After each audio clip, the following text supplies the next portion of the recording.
Welcome back to We Got Goosebumps, a podcast dedicated to landmark horror series for children. Written by R.L. Stine back in the 90s. I don't know how to do an aunt voice. I was going to try it, but they're not like necessarily elderly, and it's not at Aunt Catherine. Also, Aunt Catherine, a better aunt. I'm going to fucking say it. Oh, yeah. Even after everything Aunt Catherine did, I'm your Aunt D, and this is your last chance at babysitting, you little twerp. Dylan. And I'm your obnoxious little chemistry-loving cousin, and I'm going to make your life a living hell. I'm Travis. And don't worry, there won't be any cousin loving in this episode. Or, if you're a certain person, maybe disappointed by that fact.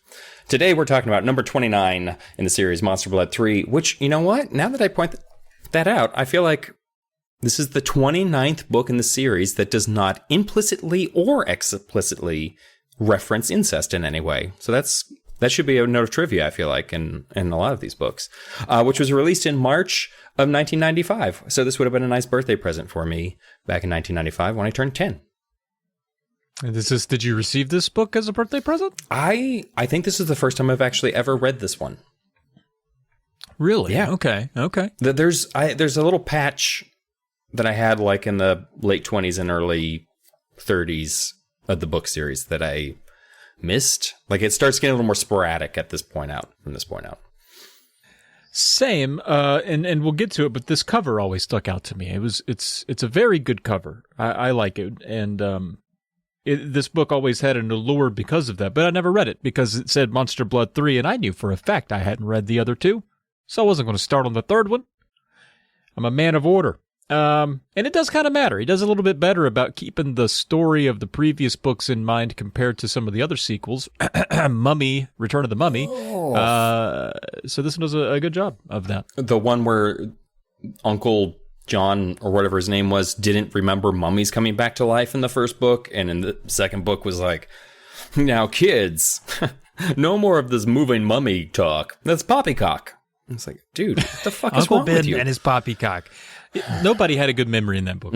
But here, yeah, they even reference the last ending a little bit, which was good to read. I like a good is that a little spooker face on the bottom of the ked there on the heel, or is that just my imagination? It looks like a little skull face or something. I can kind of see it. Yeah. It does. I don't know if that's intentional or not, because I think he based it off real shoes, but yeah. Knowing Jacobus, Jocoba. Sure.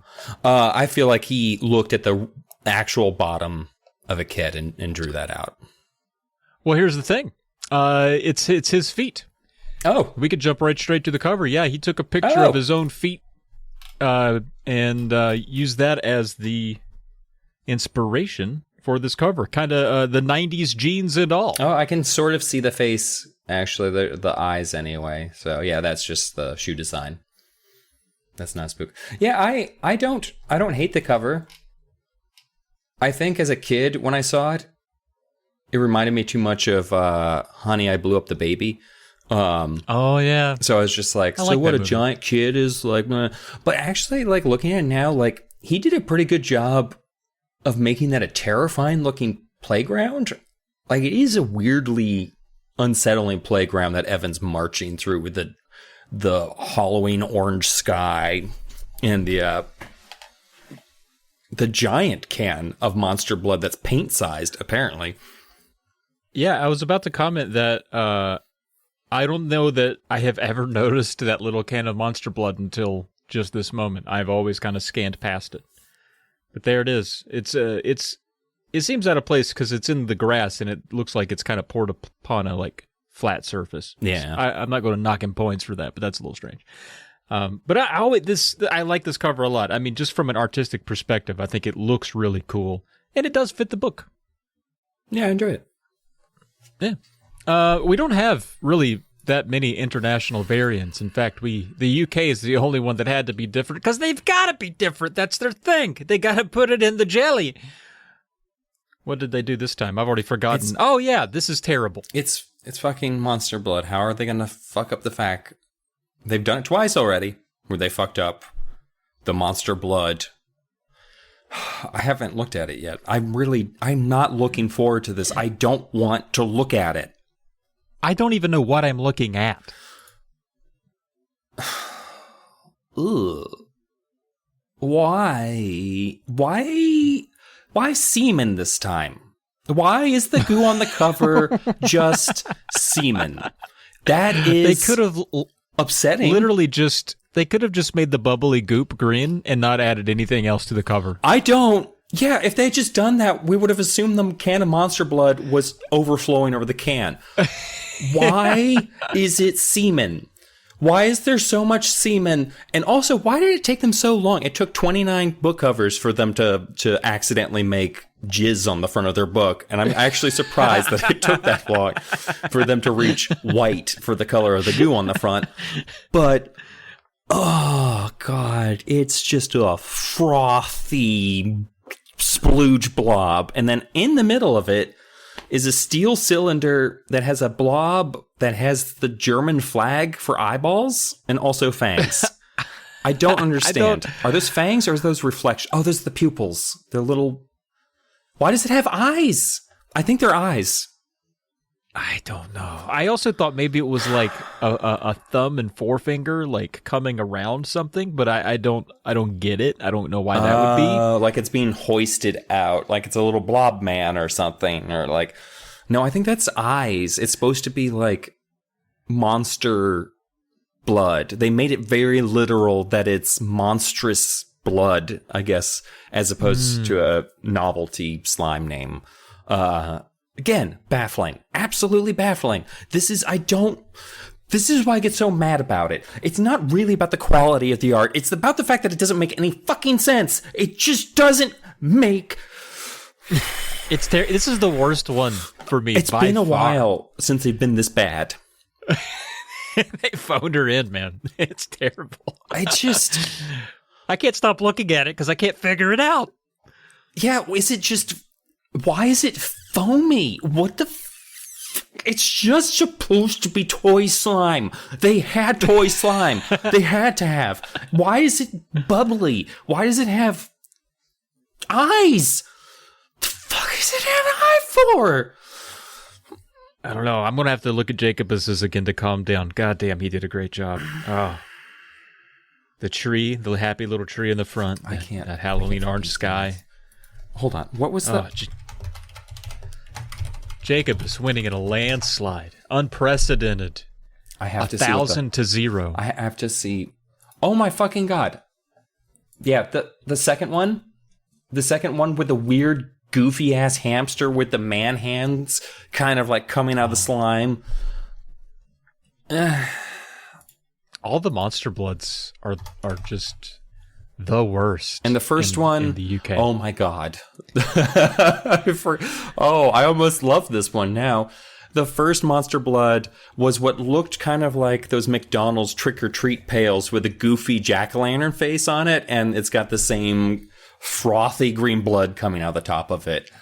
I like that one way better, I though. do. That one's got a personality. Yeah, it's stupid, but at least it's a personality as opposed to... I can't. We're going to talk about the chapter 1. I can't talk about the fucking cover anymore. Yes, the win goes to Jacobus. That's what I think. All right. I'm going to say this. When I start chapter 1, as I'm starting chapter 1, I was really hoping he was going to, at the very end, he was going to pull out of the dream trope and do like, I bet you're wondering how I got into this situation. But instead, and I just want you people to know that it is another dream. Don't get excited. Because I think even the second one started with a dream. Oh, yeah, maybe.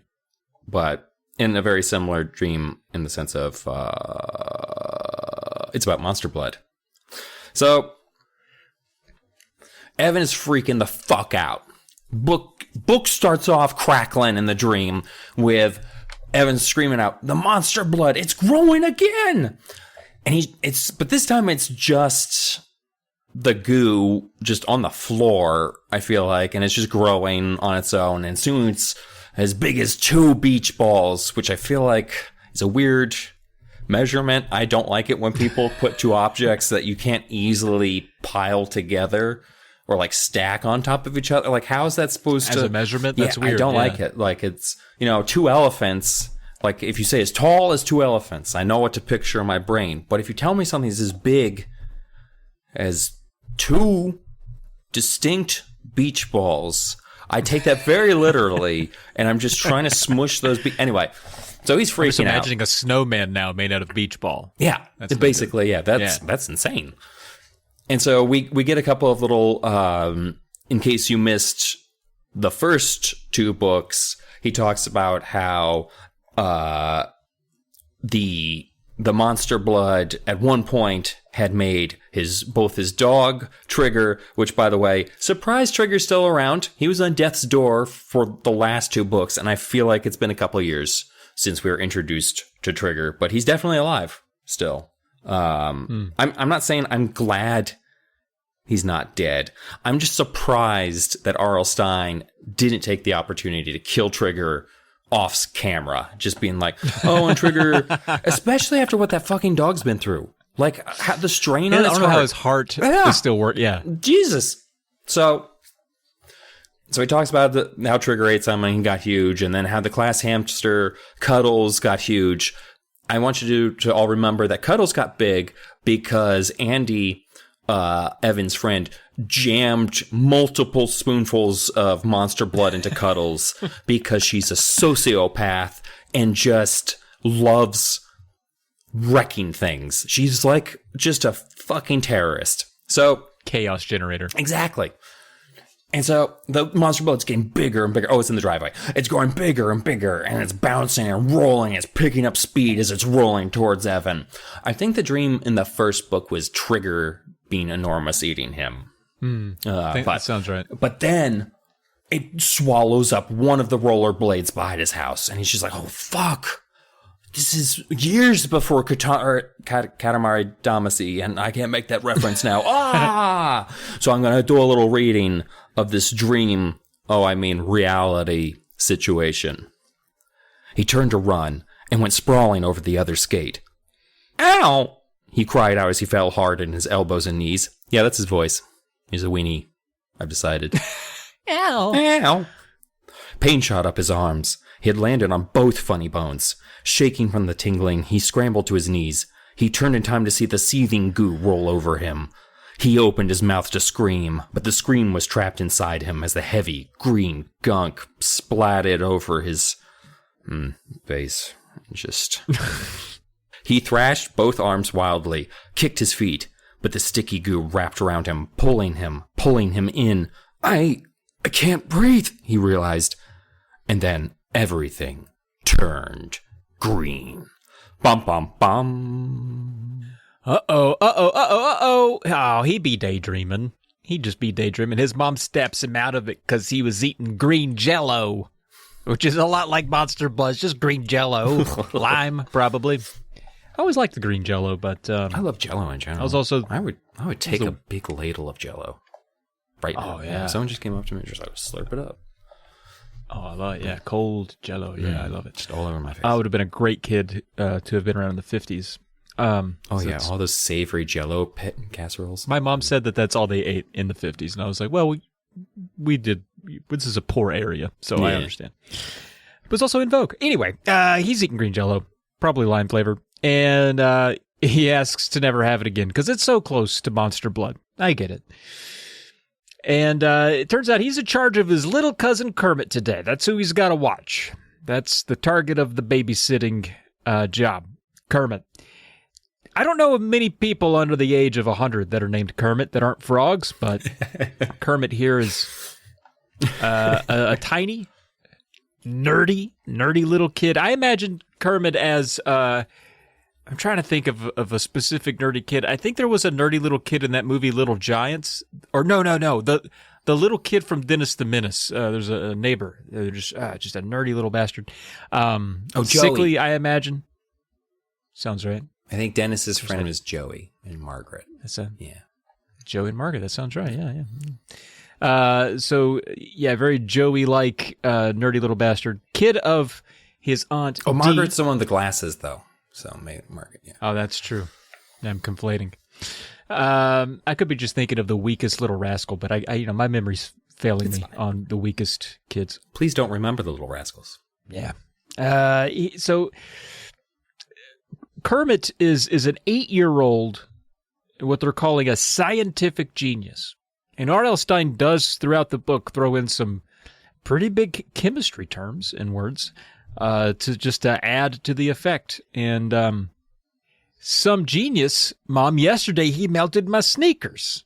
This is the kind of thing we're up against. He's a terrorist. He might be a genius, but he's also a terrorist emotionally and chemically, chemical warfare. She's like, he what? Which I like that exchange because, Evan doesn't so much like Kermit, so he really pushes back when anybody calls Kermit a genius. And apparently, to melt these sneakers, he had made a concoction that was supposed to toughen the sneakers so that they would never wear out. And Evan went along with it because if he doesn't, Kermit will whine to Aunt Dee that he was mean. And so he goes along with it, then he ends up getting his sneakers melted, then no one believes Evan, and they think Evan is the whiny one. So it's never a win for Evan. There's absolutely no way he can come out on top when he's watching Kermit. And he's trying to watch Kermit, he has an end goal. He's like, if I can go through this, I can earn enough money to buy a Walkman.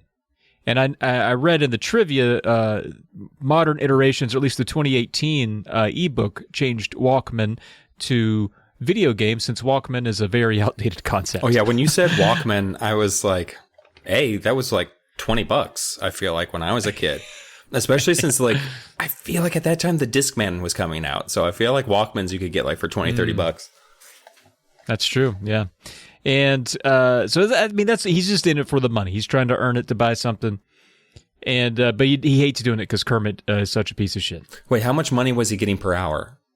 Do you remember? I don't know if we got the rate. I got $3 an hour, which seems like bullshit for me, but to me, $3 to watch this little shit. Inflation is needed for that, especially in 2018 or whenever that version was printed. $7.25 an hour. I would ask for nothing less. Oh yeah. So the thing about watching Kermit is that he sucks and it's boring. Kermit doesn't want to play video games. He doesn't want to watch TV. He doesn't ever go outside. He doesn't ever want to get snacks. He just wants to stay in the basement with his little beakers and his chemicals and do his experiments, which is maybe alarming for an 8-year-old. And so on Evan's way down the street to Kermit's house where he's going to watch this kid, he hears the familiar voice. And we have a villain resurfacing. It's good old Conan Barber, as in Conan the Barbarian. He's back, the bully from the second book. And he's like, Evan, were you looking at my yard? And he accuses Evan of trespassing just from looking into his yard. Real bully move. Just looking into the yard. And Conan bumps his chest into Evan, intimidates him, and he's like, I dare you to look into my yard, man. Don't ever look at my yard again. And then out of nowhere, we hear, it's a free country, Conan. And it was Kermit. And you don't ever want, even if Kermit's on your side, you don't want him anywhere near the situation because he's only going to make it worse. And now Conan's extra angry because I guess he knows that Evan is responsible for Kermit, so he moves toward Evan, and he's going to pound his face into some mashed potatoes. And he's like, which way do you want your nose to slant? To the right or to the left? And he's just getting ready to pound his face in. Dum, dum, dum. I do like that the cliffhanger is like, is he going to get beaten? And then we have a whole other chapter that doesn't happen, and then it ends with him getting beaten anyway. Anyway, spoilers. So, for me, when the concept of Kermit was brought up, when Evan was whining about him, did you think he was as bad as Evan was saying? Or were you just like, oh, he's exaggerating, maybe he's just annoying or whatever? Because the mom was like, oh, he just looks up to you. So I was just imagining like, oh, he's being a dork. But then after this chapter, when it's just like, oh, because even this chapter, it sounds like he's helping and he's just fucking up. But yeah. I'm with you. I thought Kermit would, I not to spoil the end of the book, he does kind of come around to help in some way, but I did think that Evan was misjudging Kermit, and I was waiting for that to backfire in a fun way. But no, he's awful. He's actually just as bad as Evan says. So we're not there yet, even though. So Kermit, in his shrill, scratchy mouse voice, is just like, "Don't you dare mess with, I got some blue liquid in a beaker. It'll turn you invisible." And Conan is just like, "Fine, fucking do it. Make me invisible, shithead." And Kermit's like, "I'm warning you. I'll do it." And Conan, "I really don't care, kid. Just throw your blow shit on me. Let's do this thing." And Kermit throws the blue shit on him. The whole time, Evan's just like, "I need to get the fuck out of here. I need to get the fuck out of here." But he, even at this point, he's just like, "I can't just fucking ditch him to get like fucking destroyed by Conan," because I feel like Conan would just do like just drive his knee just right into Kermit's face and kill him. Like, so Evan's just like, "I can't leave him to that horrible fate." And so Conan's just like, "Do it! Fucking get your blue goo on me." So Kermit pours the blue fluid all over Conan's shirt. Bom, bom, bom. And come to think of it, the blue, the goo on the back of the UK cover could have been blue, and that would have been fine. Oh, yeah. That would have been perfect. That would have matched it would not have looked like but semen. No. Yeah. Mm-hmm. Yeah. Now it's got a jizzy sheen, and nobody likes it. Nope. Not even me. So so he dumps some blue all over Conan's shirt, and for a second, nothing happens, man. Is this a nothing burger? Is Kermit a genius, or is he just tossing blue liquid all over the place? And then, Conan's shirt shrinks and shrinks down to absolutely nothing. And now Conan's upset because that was his best muscle shirt. But if you ask me, Conan, now your muscles are more visible. So maybe the shirt was in the way. It was a bad muscle shirt. There you go. Now we fast forward a bit, and Andy's talking to Evan, and you can put the pieces together because she's like, "Hey, Evan, I like your nose that way. It kind of tilts in both directions at once." So we know he got pommeled pretty bad by Conan, and Conan had made Evan promise after that fight. He's like, "You won't look at my yard ever again," and made him raise his right hand to swear. Total bully move. Conan, he had beaten Evan to a pulp. And Aunt Dee doesn't think, Evan is mature enough to be watching her sweet, sweet little baby Kermit. She thinks that Evan was to, because Evan blamed Kermit for the whole thing. She thinks Evan should be bigger than that. It's not the 8-year-old's fault. You're the one that got your face kicked in. Mm-hmm. And she has a whole other laundry list of complaints about the way that he watches Kermit. Well, plus Kermit said that he fucking riled him up or some shit too. Like he was just like, "Hey, no, like Evan just went up to him just like, your dick's small." And then Conan got mad, but he was just like, "Hey, bro, no harm, no foul. Like, I'll let you take that back." And everyone's like, "Your testicles are way large. You got a tiny little pecker and just these big old beach balls. Looks like 2 beach balls put together." And 2 beach balls. And Conan even then was just like, "Please stop insulting me, Evan. I don't want to do." And then Evan tried to punch him. So what was Conan going to do? And this is Kermit talking to Aunt Dee the whole time. Except he would be doing it in his voice, which I'm not doing. Right, in his nerdy little voice. Yeah, so he's never he doesn't tell the truth. He doesn't back Evan. In fact, it always looks like he's out to sabotage Evan. And it's just a no-win situation. So Andy comes over. They're talking, and she encourages Evan. She's like, "You need to get back at Kermit. You can't let that little shit keep winning. He's got such an ego. He may be super smart, but we got to put him in his place." She's like, maybe, wink, wink, we put a little monster blood in his after-school snack." And Evan freaks out. He's like, no, are you fucking crazy? Or are you going to make him 80 feet tall? What are you, dumb? That'd be the worst idea. He reacts so loudly, screaming no, he actually draws attention from others in the cafeteria. People start looking around like, what the hell's wrong with Evan? But he's emotional about this decision. No monster blood. We've gone through 2 books already, Andy, and they've all ended. The second book was ass. We got to put it away. And he's like, "What did you do with the monster blood anyway?" Andy smirks and is like, "No, I just put some in the sandwich you just ate." Bum, bum, bum, uh-oh. Andy is really fucked up because, like, we know for a fact that Evan does have, like, legit PTSD. Like, he's having waking day terrors, I guess you'd call them, about Monster Blood. He brings it up all the time, all the nightmares. He's constantly freaking out at the mention. So Evan freaks out, almost chokes to death on his tuna salad, and that's not a euphemism. And Andy is just like, JK, sorry I freaked you out again. And Evan's just like, who the fuck would you choose that? And he's like, it's at home. He's like, hey, why is it the fucking at home? Why haven't they figured a way to just get rid of this shit? But instead, and why is Andy the one that has it? Of the worst person, the diabolical, child. sinister, evil Sociopath. Andy. Yeah. Just, oh my God. He really gets Andy back. He's just like, all right, Andrea. And she's just like, stop saying that. I hate my full name. It's Andy, bro. And he's just like, Andrea. It's like the most obnoxious thing you can do as a kid. But because children broke his own rule. Man, even in my day-to-day life, I'm not careful about that.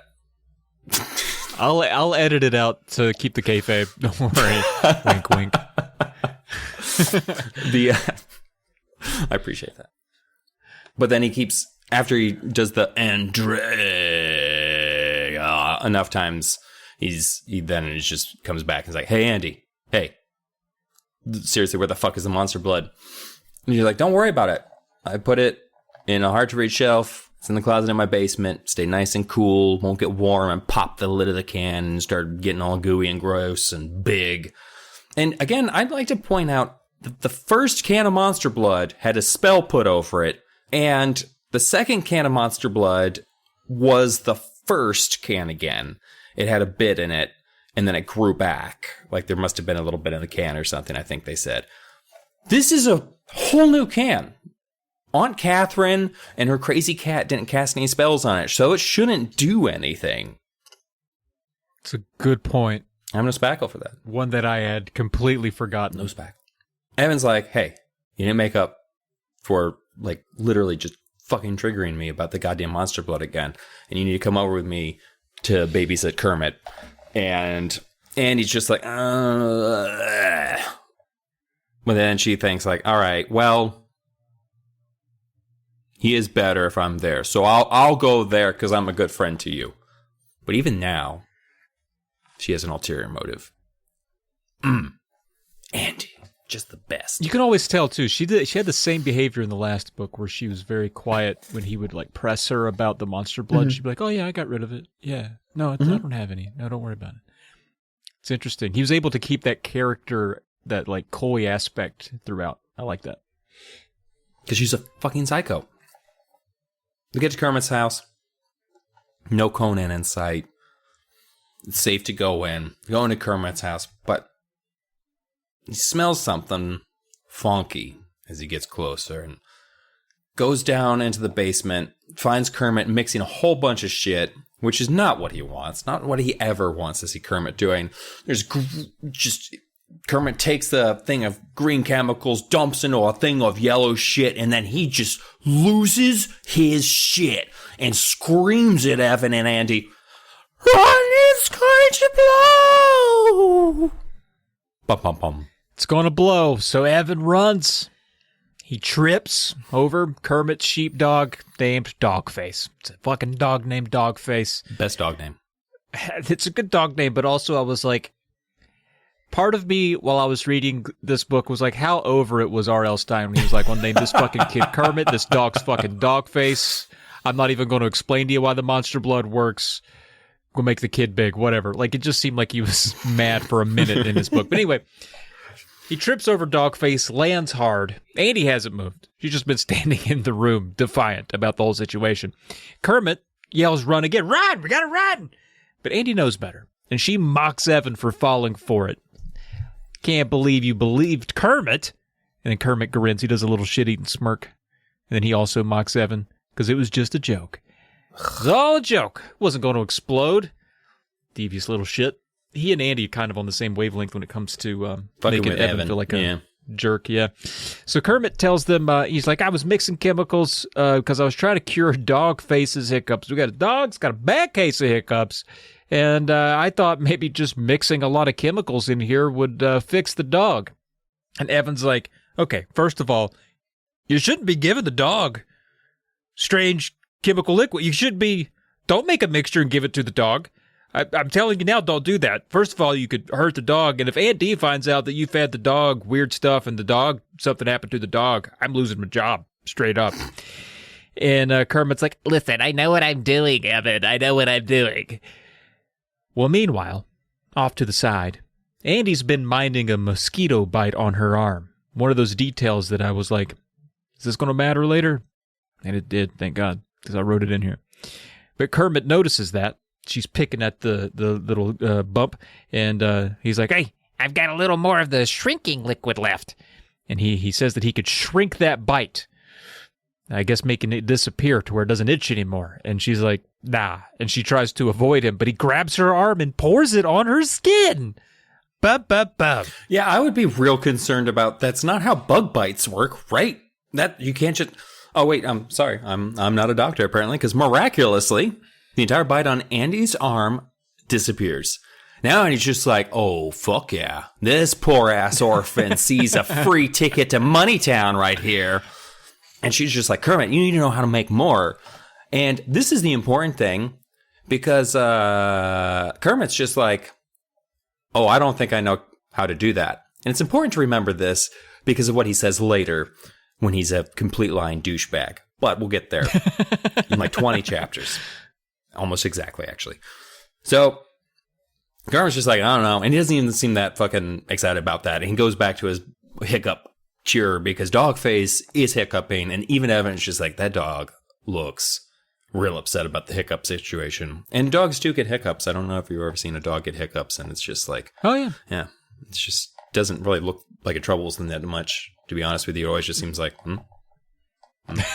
sometimes they seem confused, like, is someone kicking me? What is this shit?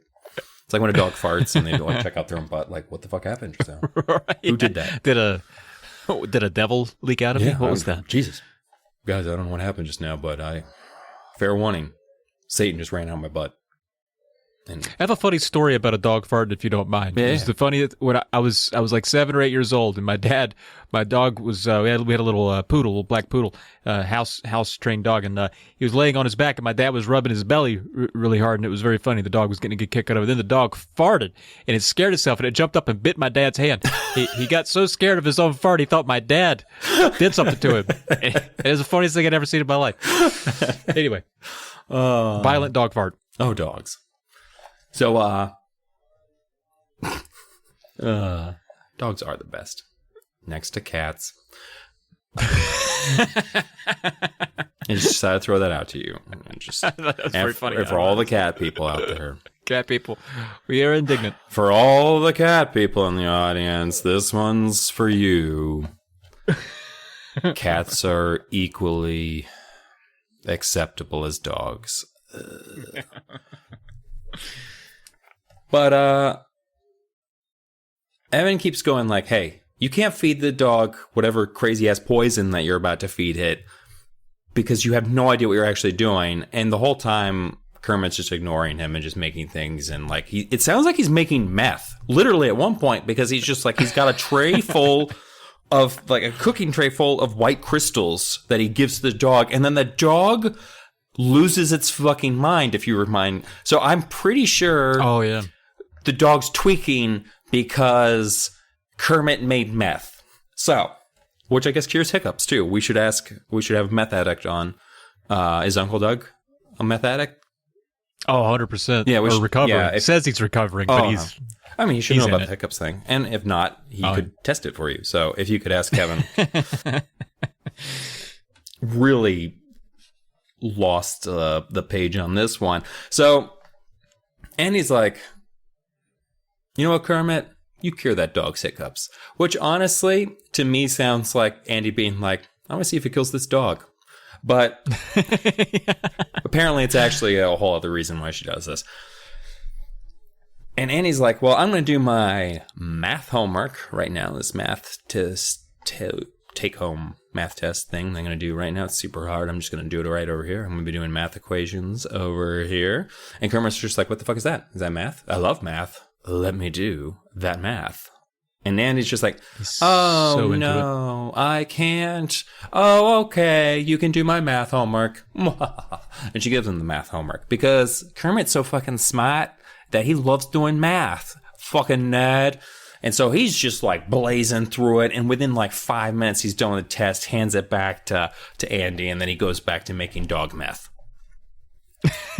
Evan's pissed because he knew that the whole reason why Andy probably even came over today and why like she's been buttering Kermit up is so that he would do her math test and that she would pass it. And Evan's like, bro, well, he doesn't even tell her that. He's just like, your math is so shitty that the teacher's going to be real suspicious if you do perfectly, but your problem basically doesn't give a shit.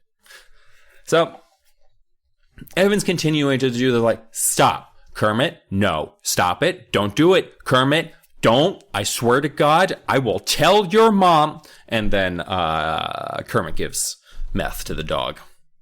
And then they wait. Bum, bum. Also, probably one of the scarier endings to a chapter as a child feeds a chemical mixture to a dog. Like, if this is a Stephen King novel, that dog would start, like, vomiting blood in the beginning of the next chapter. Bum, bum, bum. Well, yeah, it seems like there's positive outcome here. For a moment, at the very least, the hiccup's gone.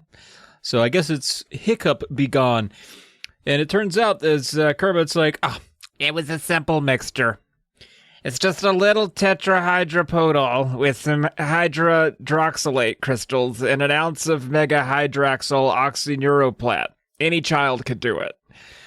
Which makes all of us want to strangle him. And then Dogface gets the shakes, starts yipping over and over again. Yip, yip. Getting all excited. And he goes nuts. He's tweaking out, as Dylan alluded to. It's all the meth seeping out of his dog pores. Starts leaping around, jumping, bumping, barking, running, nipping. He's got the goddamn zoomies, but on a whole new level. These are more than just your regular everyday zoomies. These are maniacal zoomies. He knocks over a shelf of beakers. They go crashing to the floor, topples over the furniture, tears down racks of clothes. All three of the kids are trying to wrangle the dog. I imagine some Benny Hill. They're trying to get that son of a bitch. And they keep remarking, they're like, he's acting like a puppy. He's acting like a puppy. I was like, well, maybe he's just acting like a happy dog, but I get that they're trying to tell me that it's a little more than that. They say the mixture must have given him too much energy. It was like a Red Bull. It gave him wings. And then the dog rushes at Kermit, topples him, sends beakers of liquids into the air. This is not good. We don't know what happens when they all mix together. It could turn into some form of, you mix, bleach and peroxide or whatever, and you make hydrofluoric acid gas or something. Night juice? Mustard gas? Yeah, it's bad. It's real bad. You never know what could happen. You make some chemicals together. So they're crashing on the floor all over Kermit. And then they all turn. I imagine the dog also stops for a second and turns, and they all slowly turn their head and look. Top of the stairs, Aunt Dee standing in the doorway, wondering what the fuck is going on down here. And Kermit points at Evan, doesn't hesitate, and accuses him of teasing the dog. And that's why the dog was hysterical and started tearing down the basement. Fuck! Kermit! Bum, bum, bum. We're just going to start off chapter 9 with a little soft reading. Kermit's mom glared angrily at Evan. I'm paying you to take care of Kermit. Nope, that's not doing that. I'm paying you to take care of Kermit, she said sternly, not to play silly jokes on the dog and wreck my house. I just sound like an angry drag queen. It's Aunt Dee. But, Evan sputtered. Evan didn't do it, Andy protested. Her words were drowned out by Kermit, who let out a loud, phony wail and burst into tears. I tried to stop Evan, Kermit sobbed. I didn't want to see Chocolate, but you went instead.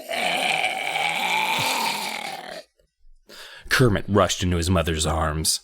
It's okay, Aunt Dee said soothingly. It's okay, Kermit. I'll make sure Evan never does it again.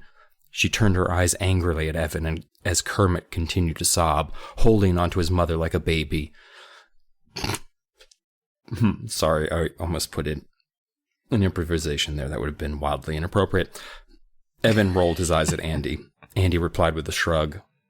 Evan, you and Andy can start cleaning up this mess, Mrs. Majors ordered.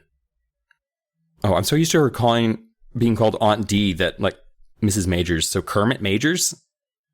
Yeah, that is weird. Am I it's missing Evan Ross and Majors? Kermit Majors. Yeah, there's something there. You know there's a reference somewhere in there. Kermit is a very sensitive boy. When you play jokes like this, it upsets him terribly. Kermit sobbed even louder. His mom tenderly patted his head. It's okay, Kermit. It's okay. Evan won't ever tease Dogface again, she whispered. But, Evan sputtered. How could Kermit put on such an act? How could he deliberately get Evan into trouble? This mess wasn't Evan's fault. It was Kermit's. I really don't think, Andy started, but Aunt D raised a hand to silence her. Just get this mess cleaned up, okay? She turned to Evan. I'm not going to tell your mom about this, Evan, she said, still patting Kermit's head. Thanks, Evan muttered. I'm going to give you one more chance, she continued. You don't really deserve it. If you weren't my nephew, I'd make you pay for all the damage, and I'd get someone else to take care of Kermit. Evan isn't me. This is mean, Kermit murmured, removing his glasses and wiping tears off his cheeks. This isn't really mean. What a little rat, Evan thought, but he remained silent, his eyes lowered to the floor. So, he's a prick. We don't like Evan here. And then pretty soon after that, the dog starts hiccuping again. So, fuck you, Kermit. Now, I can't even fucking deal with this kid. Takes Andy and Evan over 2 hours to clean up the basement, and they're covered in just random chemicals. I don't even know why Aunt D keeps buying Kermit things that he could use to, like, make meth and, like, do all of this unsupervised. Where do you even buy raw chemical? I'm not that smart. And also, like, why doesn't she ever think that her son manufactured all of the things that she witnesses in terms of, like, does she think Evan did any of the chemistry? Like, I feel like Evan's been proven to not be great academically, so there's clearly no way that he's been doing all this chemical nonsense that's gotten him in trouble with Aunt D in the past. Anyway, I just fucking can't stand Kermit. So Evan, while they're cleaning, is just like, hey, Andy, you're a real piece of shit for encouraging Kermit and getting us in trouble, and then, like, fucking cheating on your test. And Andy's just like, GTFO, because I'm going to get an A, so I don't see the problem. So, because I don't have a moral compass. Woo! And then she just runs off dancing. Then 2 nights later, Evan gets a call from Andy, and Andy's just like, I'm going to fucking cut his nuts off. The next time I see Kermit, I'm going to fucking I'm going to grab him by the throat, and I'm going to slam his face in a car door. And Evan's just like, what's wrong? Andy, what happened? She's like, every single fucking answer on that test was wrong. He didn't look at the test. He just answered everything. Like, there's a reason it only took him 5 minutes to answer, because he fucking made them all up. And so the teacher's just like, Andy, the level of, the number of, you got so many things wrong, and in such a way that we might, there's a special class for math slow individuals. So Andy's rip shit. And then they decide, you know what? We need to finally get Kermit back for the Conan bullshit, for the dog, all of the shit, and everything that we probably don't even know about. Because this sounds like this has been a month at least of, like, bullshit.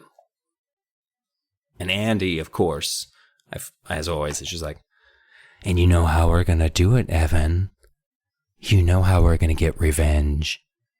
We're going to use monster blood. Bum, bum, bum. Like, Andy's a psychopath. Like, she's just a fucking psychopath. She knows what happens with the monster blood, and the glee she takes throughout this book to be like, what about a little more monster blood? Crazy. Chaos. Can't believe you'd suggested, but you got to because the book's called Monster Blood, so we got to fit it in somehow. But where we at here? Evan, he calls her back later that night. He had some time to reflect and think about it, and he's changed his mind. He's like, look, Andy, no monster blood, okay? You remember last time? It turned Cuddles into a raging monster. I don't want to turn Kermit into a raging monster. He's already kind of a monster. I don't want him bigger. He's small enough to where I can kind of manhandle him and shove his face into a car door. If he's bigger, I don't think I can handle him well. And Andy pushes back. She's like, whoa. I just want to slip a tiny bit, just a pinch, into one of his mixtures and throw him off a little bit. Mess up his math. Let him think, I'm not so much of a genius. I didn't know that would happen. Knock him off his game. Evan's like, it's too risky. We can't be doing that shit. Because listen, I still have nightmares about monster blood. Had a nightmare the other night. Had monster blood, a goddamn fucking a fruit fly in my house turned into a fucking spaceship and tried to assault me with its tongue. I've had dreams about just one of my toes being 8 foot bigger than the other toes. I can't handle this. This is not good for me. Andy, please leave it alone. And she says, as Andy do, okay, Evan, I'll leave it alone. Evan's like, thank you. Thanks for making that easy. I imagine it's out of your mind right now. You won't bring it up again. Fast forward. Evan and Andy are babysitting old Kermit sitting, as you may say. And they're trying to encourage him to get his ass outside because he's just down in his basement all the time with his baby. It's not healthy for an 8-year-old. Plus, I'm imagining there's not a lot of good ventilation down there. He's probably just filled with tumors. Oh, yeah. Do you think, Auntie set up a proper chemical hood down there? He's just fucking working chance. on an unventilated bench down there. 100%. 112%. And they do. It is funny. They're trying to convince him to go outside. They're like, come on, Kermit, go outside. You look like a pale rat. You need sunshine, man.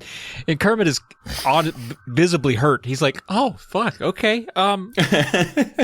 Okay, sure. Yeah. All right. Well, yeah, we can go outside. Jeez, guys. But before we leave, I want a drink. Do you guys want a drink? You want some orange soda or anything? I need a stiff one after that comment. Oh, Jesus, burn, man. A real stout orange soda. And they're like, oh, Kermit being nice. Sure, Kermit, yeah, we'll share a drink with you. If you go get us an orange soda, that'd be great. So they're waiting for him to come back. They do, and they all drink some. And Kermit takes a big drink, and he has a sly grin on his face, but Evan didn't think much of it. Which you should be, anytime Kermit's got a sly grin, you should be thinking very much of it. This is like when Evan got his hand broken 4 times in the last book because he kept shaking hands with Conan. I forgot about that. That's true. Andy comments, she's like, this soda is way too sweet. It's making my teeth itch. Make my teeth itch to read it. It's a crazy comment, but it made me laugh. But anyway, yeah, the orange soda tastes a little off. And Kermit, with a sly grin, no one's putting it together, but I did. I'm a smart guy as I read it. You put the pieces together on this one? I did. I got it. And they end up going outside. They're going to play some Frisbee, get Kermit some exercise, get him stretched out. And Evan and Andy, it's funny, they think Kermit's just so terrible, and they start giggling about it. And I imagine it is funny watching a little pale white rat that's never seen outdoors before try to fling a Frisbee. He's just all elbows and joints. Yeah, just imagine Stuart Little trying to catch a Frisbee. But just those sizes and just getting rocketed back by a Frisbee. Oh, tiny mouse bones broken. Jesus. And they're giggling. they're giggling at the unsightly uncoordination of the small malnourished nerd child, and then the giggling turns into laughing, and then they can't stop laughing. They got a bad case of the giggles. They're rolling, and they're on the ground laughing, holding their sides. A good, healthy, hearty laugh. It's almost like maybe they listened to this podcast. They were just so enamored with how funny things were, and then Kermit, they're starting to suffer a little bit because now they're in pain from laughing, having a hard time catching their breath, and then Kermit tells him, "Oh, I put my laughing mixture into your orange soda." So that's what you're experiencing right now, and they're trying to laugh and trying to talk, and they're like, "How long are we going to be laughing for, Kermit?" And he's like, "Probably forever." Bum bum bum. I like how you couldn't resist pushing your glasses back. I have to do it. It's part of the. Yeah. I might have to put on Pam's glasses that are next to the desk whenever I read him. Because guess what? I am doing a bit of reading, although this will make things harder to read, but at least I'll be able to feel nerdy. Also, a little bit like my eyes are too small because these glasses do not fit my head. Nope. Yeah, that's true. So we're going to start. This is one of my favorite parts of the book, by the way. This is hysterical. Oh, wait. I actually can't read wearing glasses.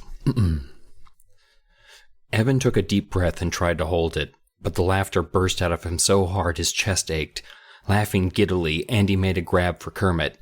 Kermit ducked out of her reach and went scampering towards the fence at the back of the yard. Evan shook his head hard, trying to shake off the effect of the laughter potion, but it didn't help. He laughed until tears rolled down his face. Andy chased after Kermit, laughing shrilly. Evan followed, gasping for breath. "I can't breathe," he realized. "I'm laughing so hard I can't breathe." "Kermit," Evan choked out. You've got to stop it." A high giggle burst out of his throat. "You've got to." "I don't know how," Kermit replied calmly. Andy and Evan laughed in reply. "It's awesome, isn't it?" Kermit declared happily. "The mixture works perfectly." Andy made a grab for Kermit's throat. Again, Kermit ducked away. Andy and Evan laughed a little harder. Andy picked up the Frisbee and tried to heave it at Kermit, but she was laughing too hard to control it. The Frisbee sailed over the fence. "Hey, get that back! That's mine!" Kermit demanded. Evan and Andy laughed. A familiar face popped up on the other side of the fence. "Conan!" Kermit cried. Conan appeared first at Andy, then at Evan. "Are you looking at my yard?" he asked Evan.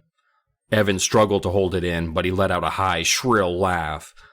"Didn't I warn you last week about looking at my yard?" Conan demanded. Evan laughed. "Conan, give back my Frisbee!" Kermit whined. Conan leapt over the fence, like a panther. Evan saw that he had the Frisbee in his left hand. Conan quickly hid the Frisbee behind his back. Andy and Evan laughed. Andy wiped tears from her eyes. Her whole body shook with laughter. "Give me back my Frisbee!" Kermit insisted. Conan ignored him. "What's so funny?" he asked Andy and Evan. He balled his right hand into a fist. Andy giggled. "If we keep laughing, he'll pound us," Evan realized, but he couldn't help himself. He let out a loud belly laugh. So shit's getting real dark here. Yeah. Laugh to death. I actually, the first or second time I took mushrooms, I had a period where I couldn't stop laughing. And you know what? Gets a little scary after the first 5 minutes. So I can dig how they're disconcerted by this. So there's a lot of back and forth where Conan's just like, "I don't have your Frisbee," and Kermit's just like, "Give me back!" And Conan's just like, "What are you talking about? What's a Frisbee? I don't even know what Frisbees are." "Oh shit, here's your Frisbee." Whoop! And I love the description because the Frisbee is like, it goes over 2 yards and then over the tree. Because if you don't remember from the second book, Conan Barber is a 30-year-old Olympic athlete who's in middle school for some reason. Yeah. And so Kermit's just like, "Wah!" And then he's starting to sound more and more like Waluigi, I'm realizing. Kermit runs away to go after his Frisbee. I love also how he has there's nothing to stop Conan from just like punching his fist through the back of his head, but Kermit is just such a spoiled little asshole that he's just like, Conan, you have to give me my Frisbee. Aunt Dee will be so mad. Come on, Conan. And meanwhile, Conan's like bawled Aunt Dee 6 times this week alone. So like Aunt Dee is like all about Conan. That's why she was mad that Evan was like being a dick to Conan when all that shit went down. Oh, that's probably right. It's probably Kermit's dad.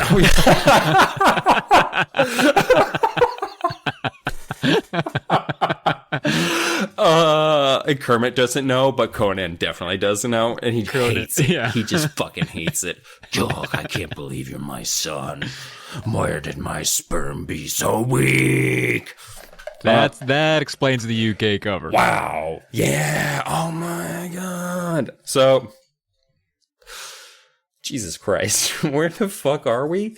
So then Conan goes back to Andy and Evan. He's just like, the fuck is so funny? And they're just like, we can't stop. Like, please. And he's doing like, I'll give you a count of 3. Just stop fucking laughing. Because you can tell Conan just like has no idea like the fuck to do with, like they won't stop. And so it's just like, all right, you need to hold it for a 3 count.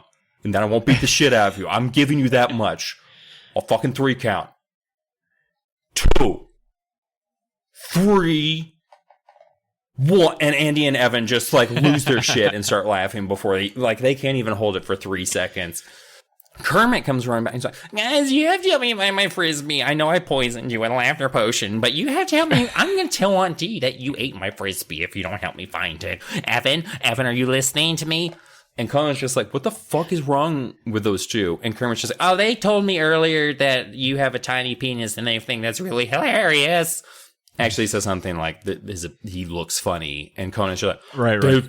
They think my face looks funny. He has an Elephant Man moment. It's just, I am not an animal. I'm an average-looking 30-year-old man in middle school. Conan then turns to Andy Evan and is just like, hey, I gave you a 3 count.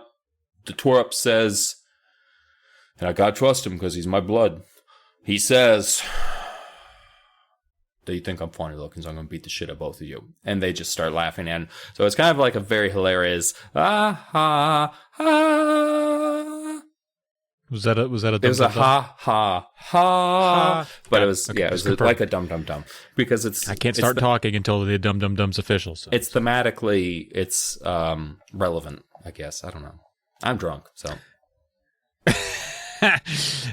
Of laughter. Chapter 12. Andy calls Evan that night, and he admits he can't press. This got me. Or else I was full of it this one. He can't press his phone to his ear because of the pain and said his face looked like a pile of coleslaw. I'd never heard that before. I like that. I'm going to start using it.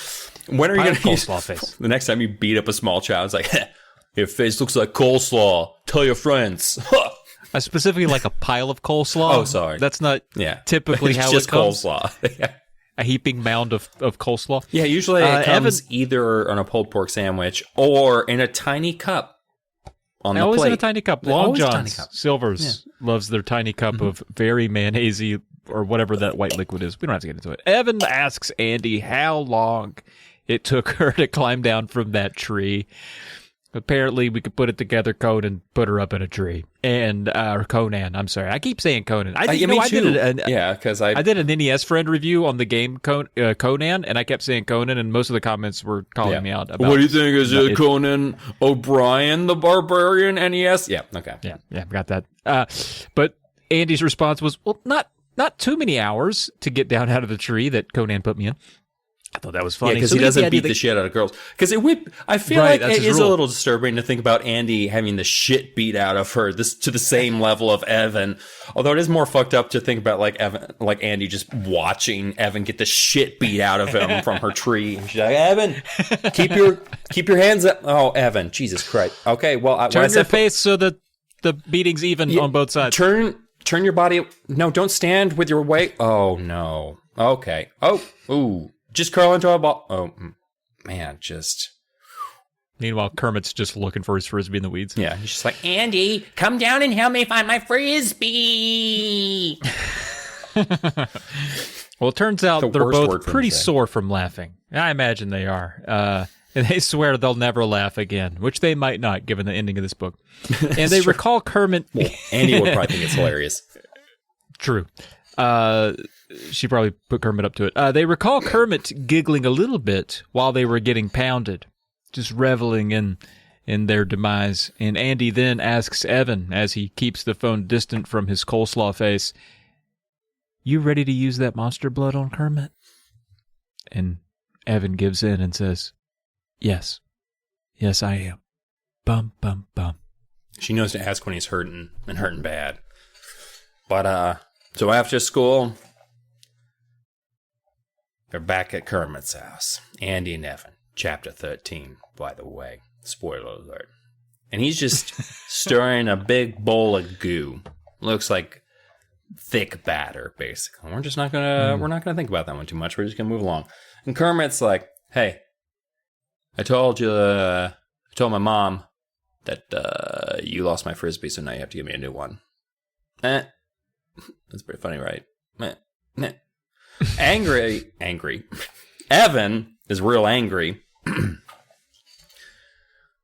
about that. And then Kermit comes in. Also, she's mad that you drank all the orange soda. And Evan's just, "I swear to fucking God, did you tell your mom about the laughter potion and getting the shit beat out by Conan?" And Kermit's just like, "Stop, my ears, they're so delicate, stop yelling at me." But Evan is just like, stick to the plan. Andy says it'll be good if we just do the plan. Andy said it'll be okay if we just do the plan. He's going to get talked into murder later in his life. You realize that, right? This is all just like, in like 10 years, Andy's going to be like, "Come on, man.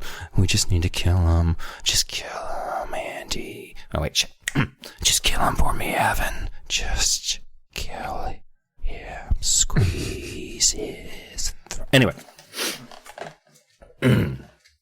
So Evan tells himself stick to the plan. He takes out a Choco-Lick bar, and that is not me saying chocolate obnoxiously. That is, in fact, the name of the bar. It is a Choco-Lick bar, which is Kermit's favorite. And this is how Evan is distracting Kermit from his mixing bowl of dough. And so the whole thing is just, Evan is literally kind of being the biggest asshole, but this is honestly probably the first time he's ever gotten back at Kermit. Except Kermit, I think, is still like, "I'll tell your mom and you're not going to let me have a candy bar." Because he's just like, "Hey, Kermit, you see this candy bar? You can't have any of it." And Kermit's just, "You shouldn't eat a candy bar if you didn't bring enough to share." And Evan's just like, Evan's just on that candy bar. And like, okay. Kermit is, you looked over the camera to see what I was doing, and now you're really upset. Anyway, so Kermit does get distracted enough, and Annie's just like, just a little bit into the dough, just a little tiny bit, probably dumps like a good half a can into the dough and walks off. If we know what happened to Cuddles. Yeah, exactly. We know what she thinks a dab is. Oh yeah, because she's just like, "I'm going to give him a little bit," and Evan finds out later a little bit is the fucking can. It's not the can. But close. You have to, like, she palmed, like, I feel like a Super Bowl's worth, and she's like, boop, and drops it in and walks away. And Evan doesn't see that. And then meanwhile, Kermit's like stirring away, and he doesn't even know. She goes, "I just fucking can't believe you didn't give me a candy bar." And just stirring, and just doesn't even notice that he's mixing this green goo into his dough. But Evan is like, sees like the monster blood can, and he starts breaking out into a cold sweat. Like, he's not even really getting any joy out of this, but he's just, everyone's just looking at that dough. Bum, bum, bum. Yes, looking at the dough. And it's, puberty.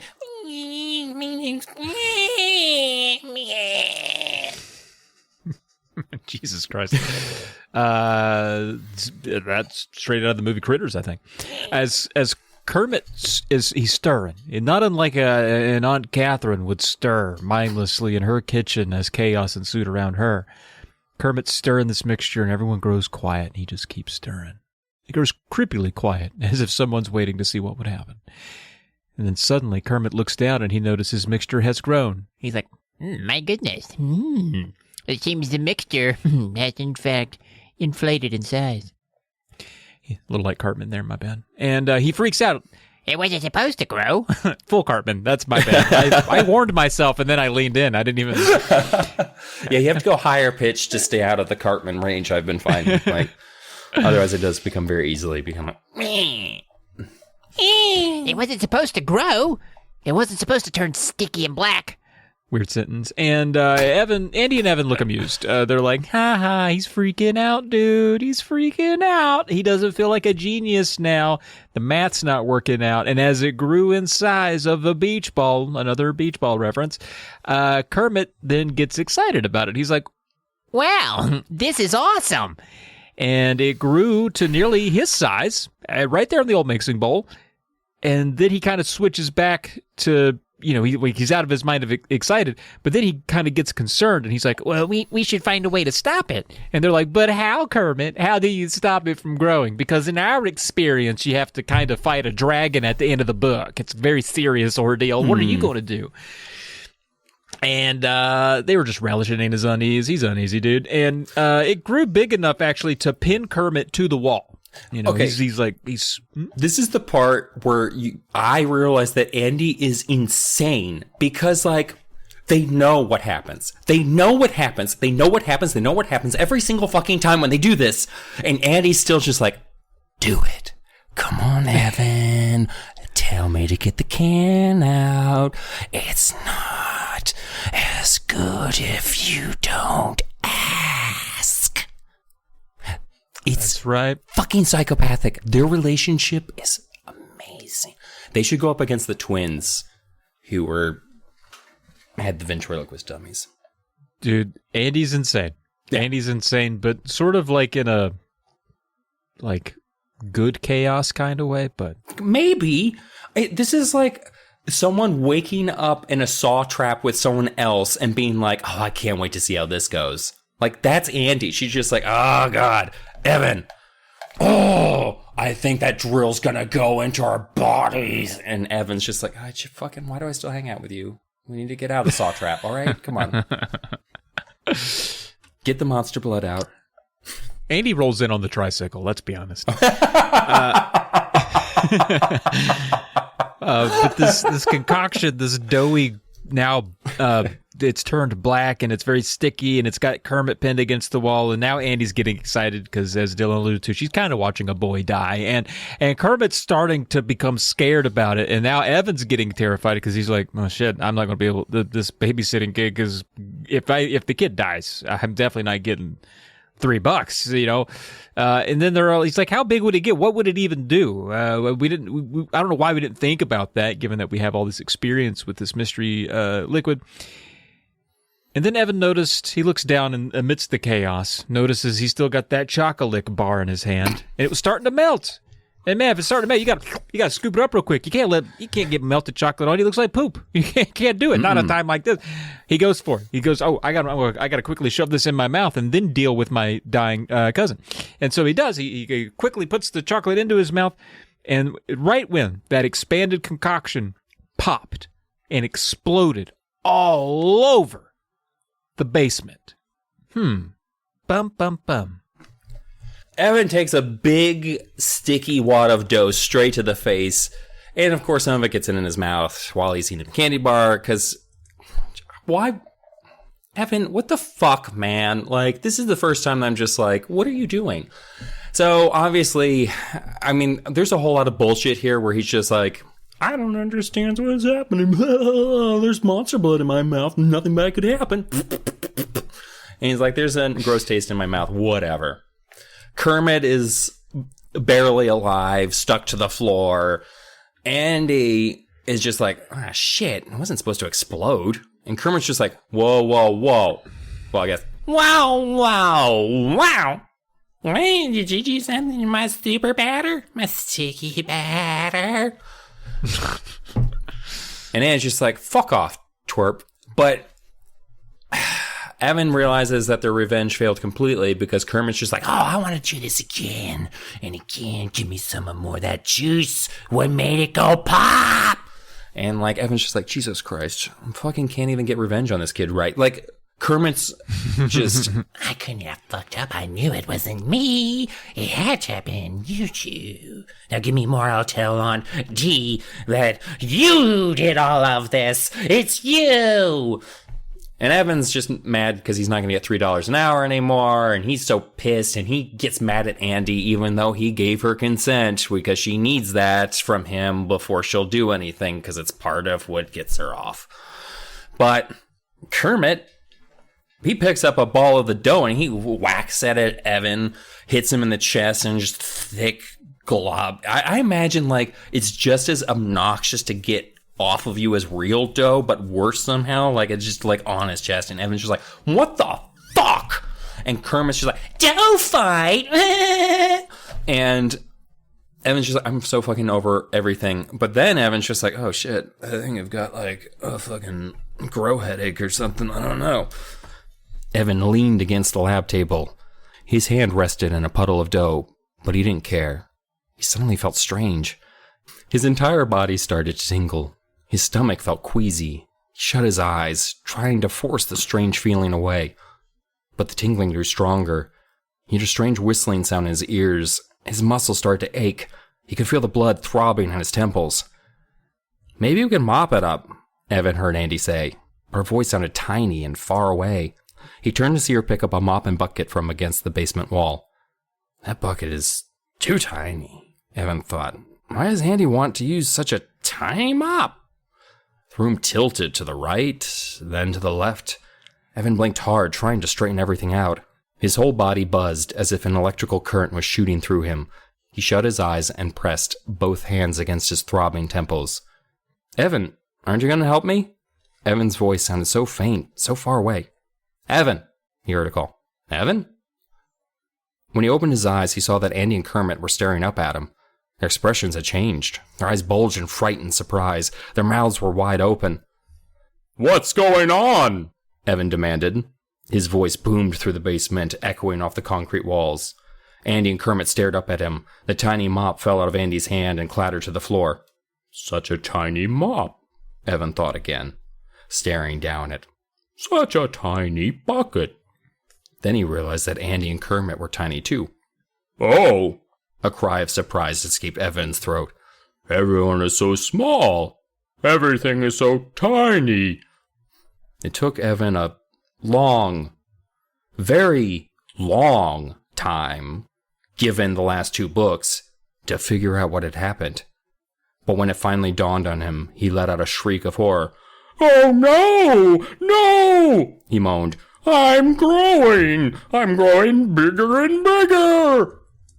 Bum, bum, bum. And at this point, Evan reckons he's about 8 feet tall and still growing. And he's horrified. He's way too big for a boy. And meanwhile, Kermit, not helping matters. Meanwhile, Kermit's like, Evan, make me giant too. Come on, Evan. Make me giant.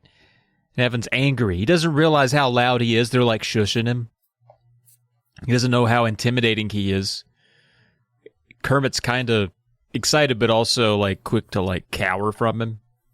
And then Evan turns to Andy because he's upset about all this. And he's like, Andy, it's your fault. And she's kind of shook by that. And he explains that the monster blood got in my mouth somehow.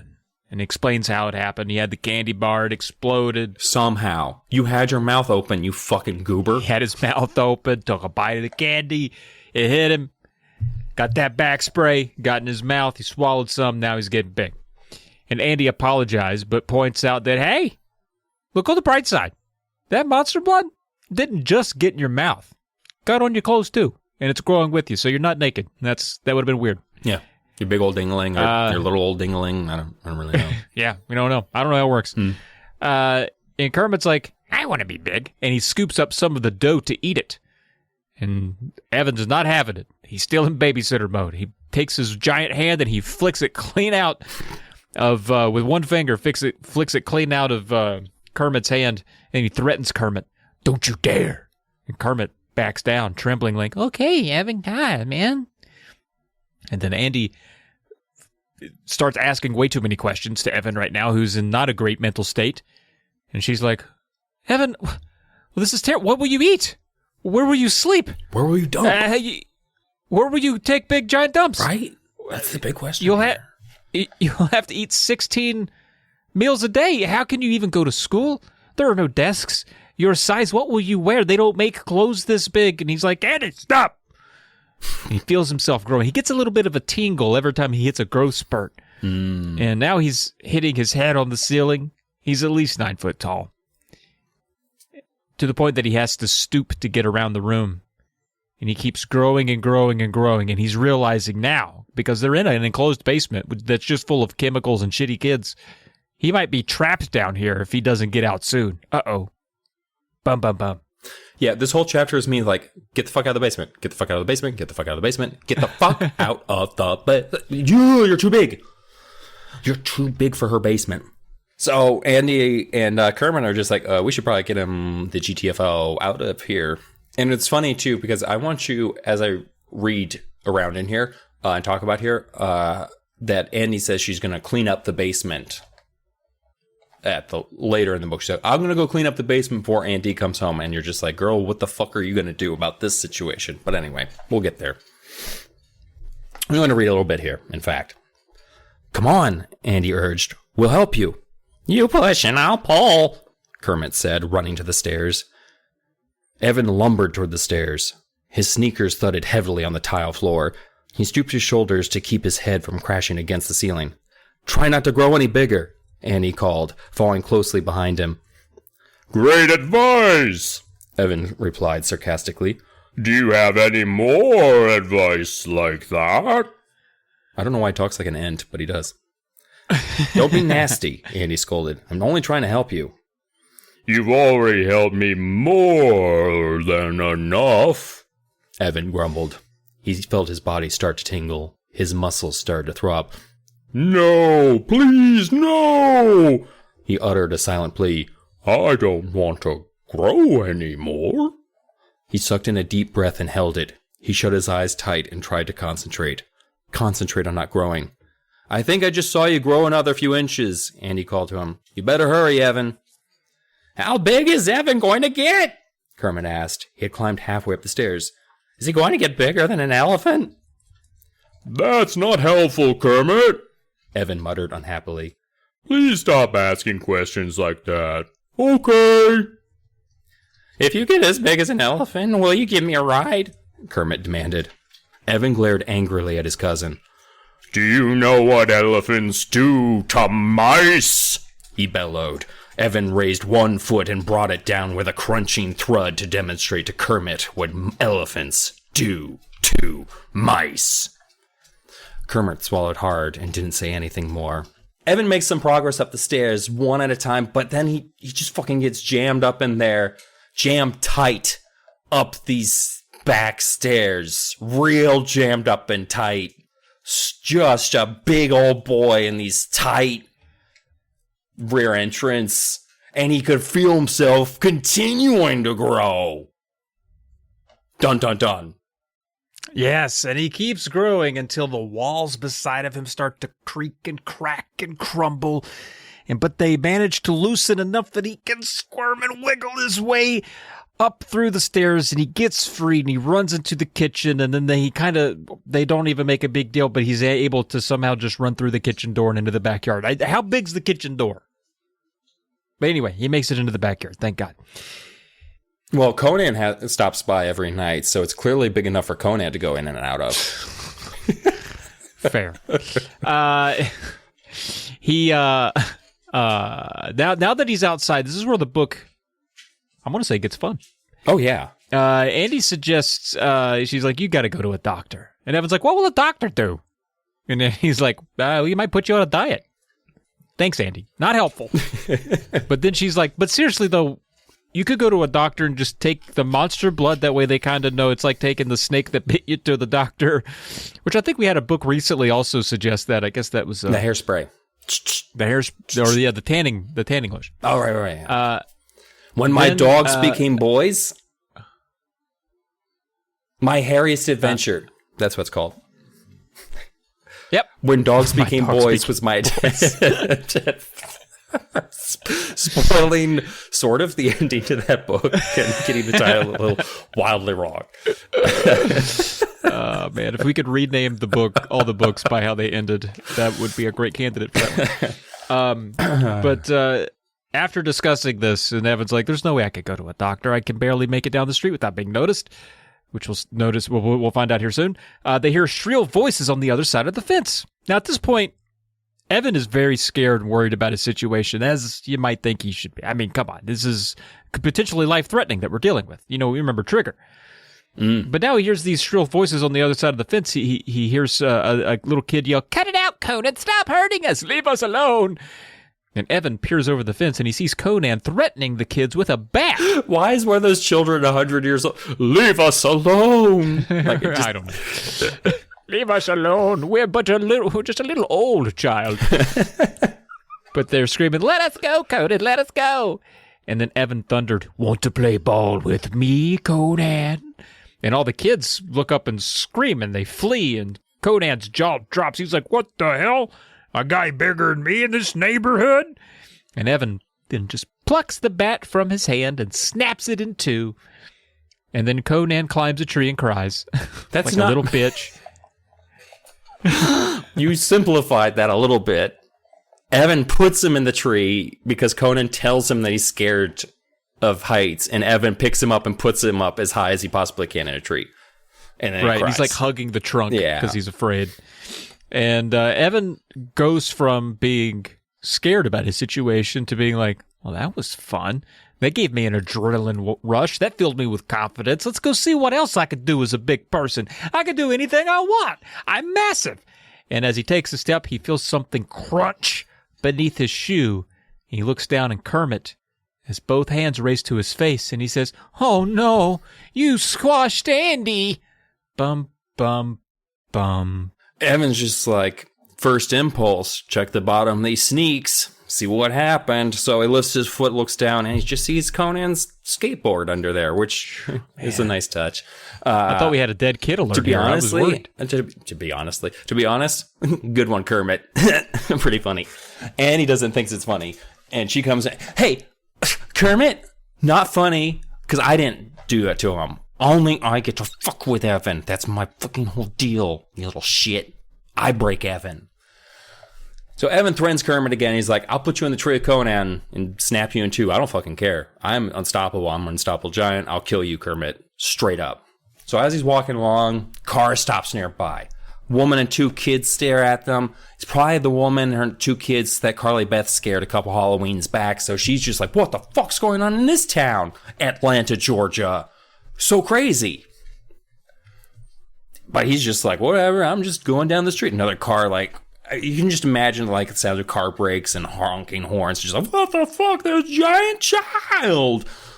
And Evan's just like, "Whatever, doop to doop." And he's just like, "What the fuck did I just step on now?" "Oh, a car." But then he's like, "Oh shit, were there people in that car?" And he's like, I think Andy and Evan are even just like, "No, don't worry, no dead people." And he's just like, "Oh, thank Christ." I should probably be more careful. As Evan's just like doopering along. He's like 2 stories tall now. He's just like, "Man, I'm not going to go to class.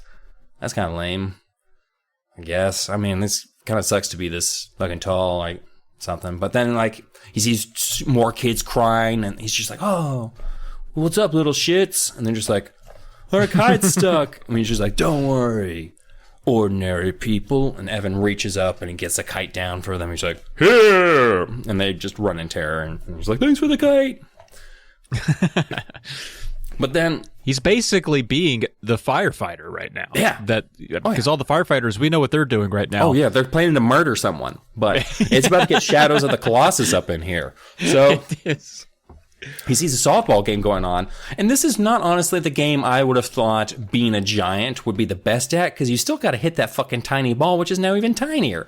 You know, like, I feel like football, holy shit, that would have been amazing to have Evan just be like, "I don't need pads, coach," and just like throwing children aside. It's just like, another touchdown, bam, accidentally spikes Conan on his head, breaks his neck, and like he's just paralyzed for the rest of his life. And Evan's horrified. He's like, I thought you were the football.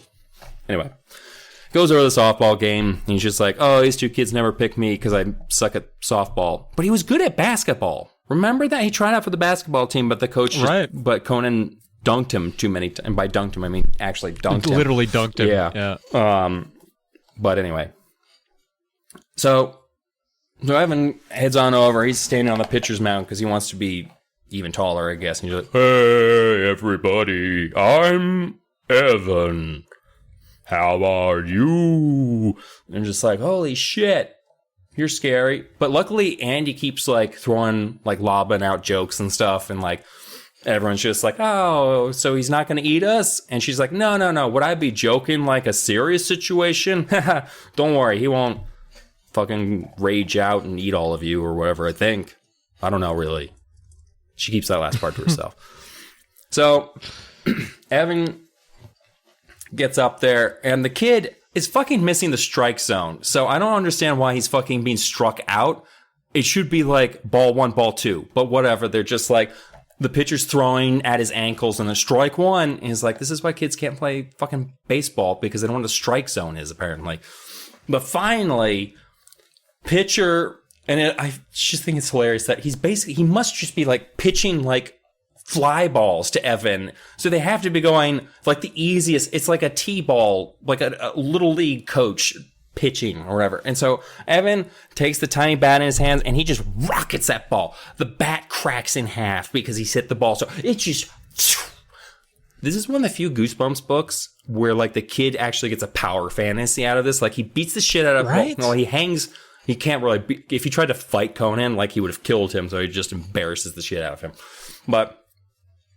and then like one of the kids is just like, do your parents know that you're like a giant now? And Evan's like, no. Oh fuck, I guess I should tell them. No, let's play baseball. But as he's rounding the bases, which I guess it just takes like 1 step, 2 step, he gets second base, then he hears sirens, fire trucks coming up, pull up onto the field, and they're just like, you saw my home run. Hi, firemen. And Conan jumps out of the first truck with several firefighters. I assume it's because they rescued him from the tree like a stray cat, and that's why it's the firefighters. But, and Conan... that's a good point. Oh, I didn't even put that together. I was wondering why firefighters, but that's the perfect spackle. And they just rescued him. That makes so much sense. They're the ones with the ladders. So Conan points and he's like, that's him! That's the giant! And I'm sure the firefighters are like, oh, so it's not the pitcher, it's the fucking 3-story child. Okay, thanks. Thanks, Conan. We appreciate it. Bum, bum, bum. It's the 3-story child. Yeah, so it's not just firefighters. Now the police have shown up. This is a real, like, bring down the kaiju situation. More people are arriving. Chaos ensues. People calling out, he crushed my car. That's him. He destroyed our fence. It's like, in my mind, people are pointing at him, but it's like, they know who you talking about. The authorities are aware of who's doing what in the neighborhood on this one. Like, we don't have a minority to pin it on. Well, I guess we do. It's the only giant. It's the only giant. And it's not profiling. It's the only giant. Yep. Pretty much. So that was cracking me up a little bit. But the firefighters started connecting hoses to the hydrant. And at first I was like, what are they going to just get him wet? Like, what do they think is going to happen here? But it makes more sense here in a second. But the police then swarm the field. All the kids are kind of huddled together, scared. Everyone's kind of dazed. Conan's still all on one. He's like, he tried to kill me. It's like, all right, calm down. He just tried to embarrass you. No one tried to kill you. You were trying to beat 2 kids to death with a baseball bat seconds prior. Yeah, it's a little fucked up, Conan. Come on now. And even Evan now is a little paralyzed with confusion because now he's just got a swarm of people around him. It's kind of a surreal moment. He's never been in trouble like this before, and now he's got all the town involved in a witch hunt or a giant hunt to kill him. And he's watching it all unfold. He's standing on third base. He didn't get to finish his home run. He's just standing there like, no. And Andy's shouting to Evan, but he can't hear. There's sirens. There's too much chaos. And he's like, should I run? Should I try to explain to them I just like what's the idea going that on? Should I run is actually like should I run for home?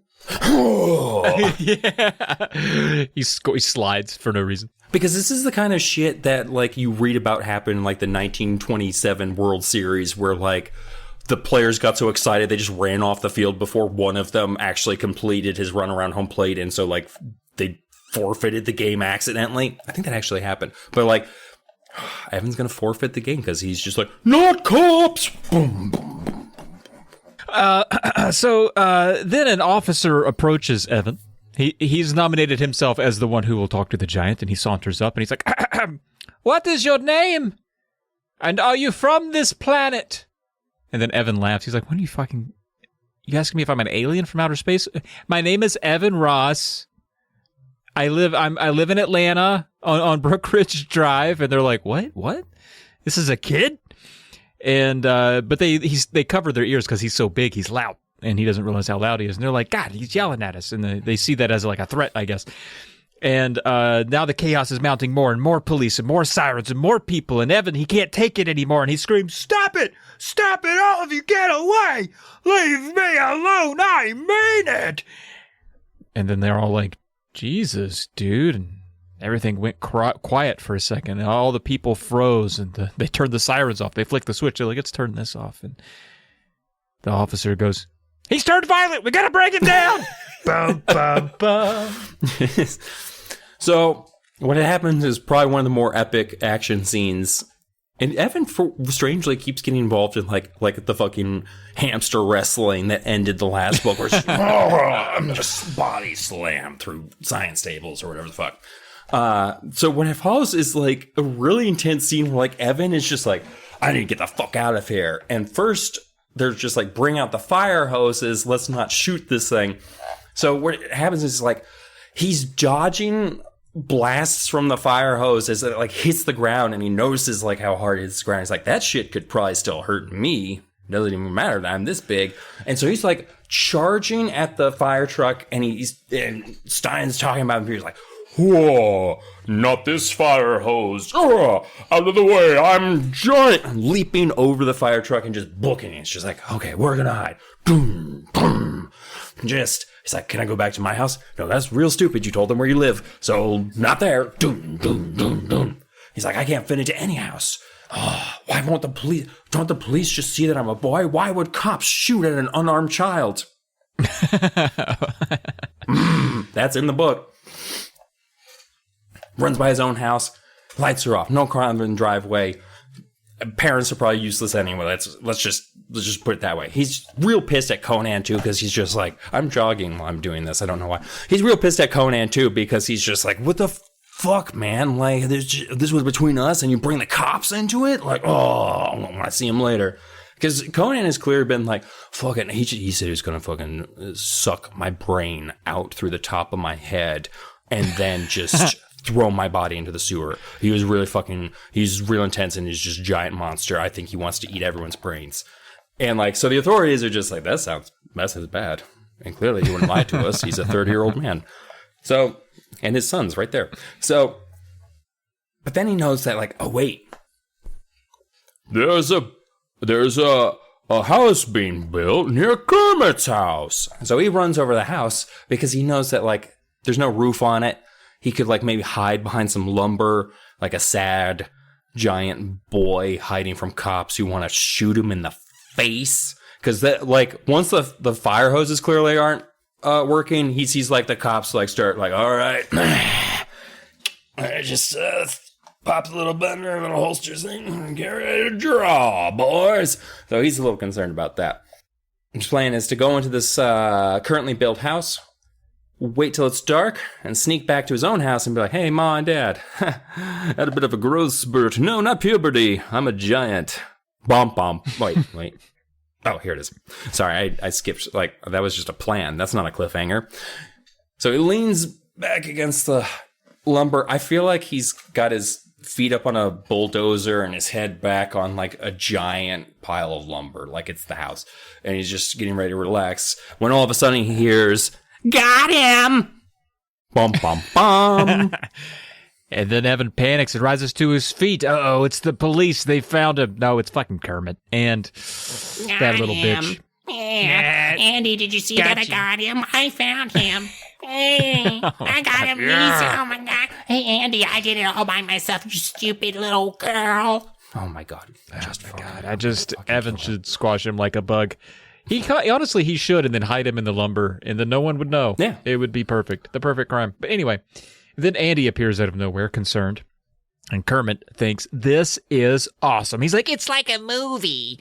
There's police and helicopters and guys with guns. They have guns and fire hoses. It's amazing. and Andy says, everyone thinks you're an alien from outer space. It's nuts. And Evan doesn't know what to do. He's like, well, if you guys found me, then surely the police will. I'm too big to hide. I'm fucked. I don't know what to do. I can't fit in any houses. They're talking about it. They're standing around all kind of like, I don't know. I don't even know what to do. Andy's like, I don't know what to do. Andy probably wants to find another way to use monster blood to solve the situation. She's like, maybe if the whole world took a little bit, we're all the same size, no one would think you're weird. She doesn't say that, but she thought it. She thought it. Evan. Hear me out. What if you ate more monster blood? Just putting that out there. I'm surprised you notice she didn't Andy never wants to eat the monster blood. She's more than happy to feed any kind of amount of monster blood to everybody else, but she's never like, you know what would be a great idea? Just So as they're sitting around, or standing around, I guess, or I guess he's laying around and they're standing, Andy scratches at her arm while they're talking. And in that moment, snap of the fingers, Evan knows exactly what to do. He knew exactly how to solve the whole problem. Bum, bum, bum. Evan's like, Kermit, get the shrinking potion that you made 4 days ago. I'll rub it all over me and shrink down. and he's like, great idea, Evan. Holy shit. That actually, yeah. Good idea. We just have to get Evan back to the old basement. Kermit's like, well, I mean, a lot of shit got wrecked by the dog and then by you stomping around all over the place. So I don't know if I've got any of it left. And I didn't have a lot left to begin with. So they sneak over back to Kermit's house. Evan's like sneaking around in the backyards, like just keeping low to the ground, kind of like how the Transformers do in Michael Bay's classic Transformers when they're going to Sam Witwicky's house and they hide in the backyard. Remember that when Optimus Prime is like standing there like that, and like his parents are like, are you having sex with girls? And he's like, no, he's got giant robots. Oh my God, isn't that cool? Anyway, so this is a good plan. I like this plan. This is a lot better than Dad's art sculpture. So good idea. Yeah. Let's go for this. So they get back to Kermit's house. They're just like, oh, nice. Auntie's not home yet because God only knows what the fuck she's doing. But because she seems to come home whenever. Like Evan never seems to know when to expect Aunt D back, which makes me think that she just waits at like the local donks and she's just spying on them to make sure that our precious Kermit's okay. And then she shows up randomly to be like, is Kermit okay? That's what I think. Anyway, so Kermit and Andy, they head on down to the basement. Kermit comes back out, and he's got the last of the shrinking juice. And Kermit's just like, catch it! And he tosses it up to Evan and Evan, does he throw it, or does Evan just nearly drop it for no reason? So Evan, I think he just fucking tries to take it from Kermit and like fumbles it, but then he catches it. And he's just like, yeah, there's like a little dramatic moment that doesn't amount to much. Yeah, and it happens like 2 or 3 more times over the same beaker of liquid, different liquid, Yeah. Same beaker, I assume. But so then he's like, all right, so he takes the beaker and he pours it out over his hand, and you can hear sirens in the distance. It doesn't sound like they're getting too close yet, but like, oh, thank goodness he's about to get some of this nice blue juice. And there's a tiny little dot lands on his palm and just kind of gets instantly absorbed, and then nothing happens. So he tosses the beaker into the grass, which I feel like it's a pain in the ass to get grass, or glass out of like a grass yard. Now you have to worry every time you go running out there like, oh shit, Evan threw that fucking beaker out there. So now like we have to be careful. Oh, bump, bump, bump. It was very irresponsible. I didn't appreciate it, but I understand the frustration. And Kermit, He's like, I'll mix up another batch. Be right back. I can do it. I can do it. he's like, you can do it. You remember what you put in it. You know how to make it. Well, of course. I'm a genius. Of course. I'm 8 years old. And so Andy's like, okay, well, while he does that, I'll make myself helpful. I'll do the least diabolical and most thoughtful thing I've done in 3 books. I'll go clean up the basement. That way, when this is all taken care of, when Aunt Dee gets home, you know what, Evan, she won't be so mad at you about the state of the basement. You know, she'll at least you'll have that going for you. And Evan's like, good idea. So she runs down, gets to cleaning, and Evan's kind of there in the lumber pile. There's been no mention of helicopters, but I imagine a few were looking around. Here's sirens in the distance, and he's laying low, and he has time to think, and he wonders, I wonder if this doesn't fix itself, would Trigger even recognize me right now? My old dog Trigger. Wonder if Trigger even has nightmares about that time he spent as a oversized dog. I know I sure have nightmares about that. That was fucking terrible. That Monster Blood one was really something else. Anyway, parents should be getting home soon. We gotta hurry. I don't even know how I would explain this to my parents. I wouldn't even really have to. They would see me and they would freak out. And what would I even say? I don't know. But before he can get too melancholy, Kermit reappears. Okay, I got some blue liquid here. And he pours it out on Evan's hands, and Evan rubs himself down, rubs it all over his arms and legs, his face, lifts up his shirt, makes sure he gets himself all over.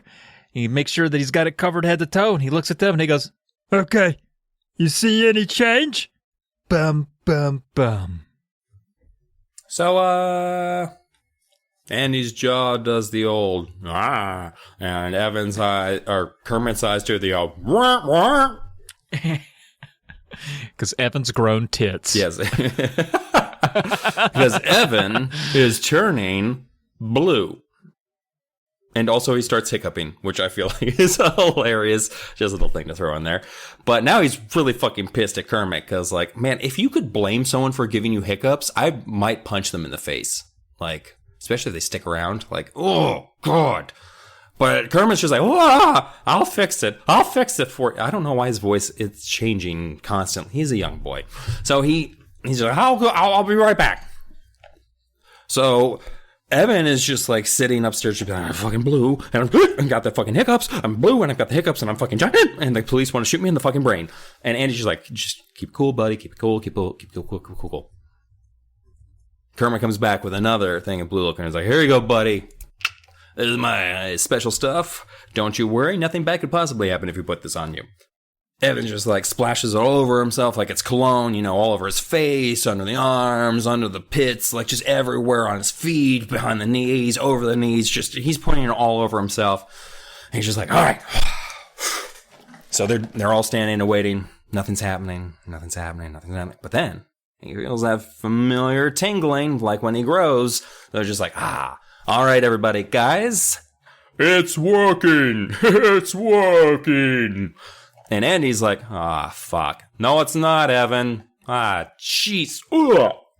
Dun dun dun dun dun dun dun dun dun dun dun dun dun.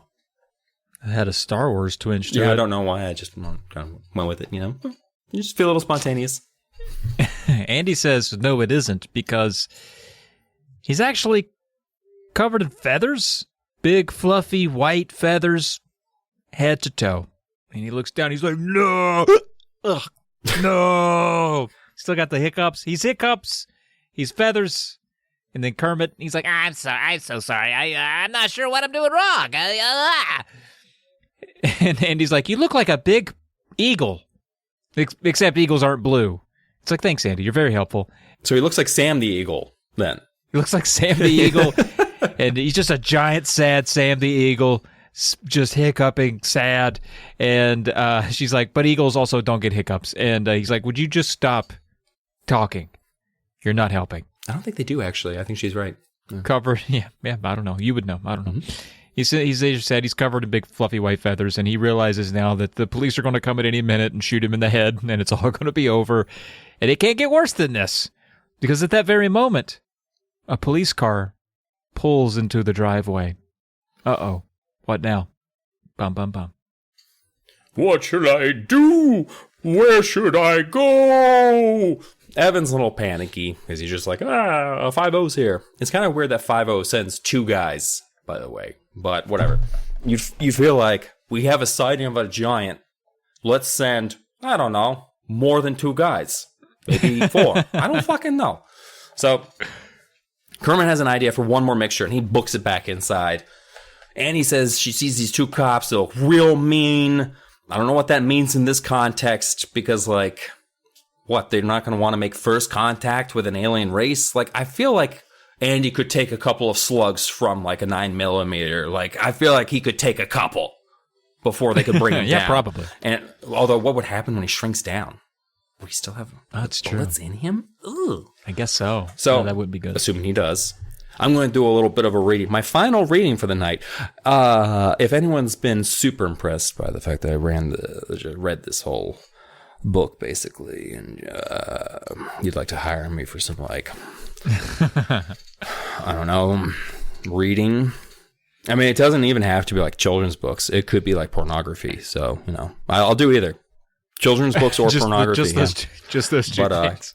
Let me give you guys one more taste of what I can bring to the table. I'm going to change it up a little bit, though, from my other job, though. A sudden, cool gust of wind ruffled Evan's feathers. His huge body trembled. I'm sorry, I can't do this. A sudden, cool gust of wind ruffled Evan's feathers. His huge body trembled. They're walking up the driveway, Andy reported. They're going to be here in a few seconds. I love how Andy's getting more and more like from Boston. You love that? I do. I'd better make a run for it, Evan declared. He took one step away from the house and nearly fell. It was hard to run when your feet were covered with stiff, prickly feathers. Oh, the soles of his feet? Oh. Itchy, scabby. His irritating. entire body itched. Yeah, you're right. He pressed himself against the house again and began to rub against it to itch. Kermit ran outside. No, you'll destroy the house. I'm sorry, we'll get through this. His entire body itched. He pressed himself against the house again. I'm doomed, he murmured to himself. They stopped to check out the front door, Andy told him. You got a few seconds. Hurry, Kermit, hurry, Evan urged out loud. He turned to the kitchen door. No sign of Kermit. Would Kermit get the mixture right this time? Could he get the mixture to Evan before the 2 police officers entered the backyard? The screen door opened. Kermit burst out. He tripped on the back stoop. The blue bottle nearly went flying. He caught his balance. He handed the bottle up to Evan. Good luck, Kermit called up to Evan. Jesus, that's not even close to what his voice is. Literally like Kermit the Frog. Is what this sounded. Good luck. Good luck. We should have just done that. We should have just done terrible Kermit. Good luck, Kermit called up to Evan. Kermit raised both hands. He had his 2 fingers tightly crossed on both hands. Here come the police, Andy warned. Better get your stories straight. They're walking really fast now. The bottle trembled in Evan's hand. He turned it upside down. It puddled in his enormous, feathery palm. Frantically, he began rubbing it over his feathers, over his blue skin, splashing it wildly, pouring it over his body. Please work, he silently urged. Please work. He waited. Kermit stared up at him hopefully, his fingers still crossed. They're here, Andy reported from the driveway. Evan gulped. The mixture hadn't worked. He hadn't changed. Not a bit. The 2 dark uniformed officers approached the back of the house. Hello there, one of them called to Andy. Oh, we'll never hear the rest of his amazing voice. Hey, Andy, I know you've done some good work for us down at the precinct. You've been really helpful, giving some tips on some of the shit that's been going on at your school, so we really appreciate it. By the way, you know where, like, this fucking giant-ass kid might be, Andy? Bum, bum, bum. Oh, man. Yep. Evan hears a loud pop, and he thinks, if you read the book, it's set up to make you think he's been shot. And he falls to the ground. Oh, Lord, they've shot a boy. But it turns out he hadn't actually been shot. He hadn't fallen. He had actually just shrunk. Oh, good. Thank God. That's what we've been wanting for the last, 10 chapters. He shrunk down. And the officers say, yeah, we had a call about a giant kid in the neighborhood. And Kermit asks, he's like, a giant? What kind of giant? Playing all dumb. It's real cute. And Kermit and Andy deny, like, we haven't seen a giant kid. No, we've not seen. I've got a giant ego, but we've not seen a giant kid or anything. And the officers are like, all right, well, be careful, because this giant kid out here that clearly couldn't fit inside your house, so I know he's not in there. We don't even have to search. He's dangerous. And they're like, oh, okay. And then the officers leave. They were satisfied by that. And so Kermit and Andy run back and celebrate with Evan. And about that time, Kermit's mom, Aunt Dee, pulls up. And, sorry, kids, I'm late. Just a little something at the office. There were a lot of traffic, a lot of firefighters out today. And she's like, how's your guys' day been? And they're like, kind of boring. Fast forward. Evan knows he's going to have nightmares about this. I mean, shit.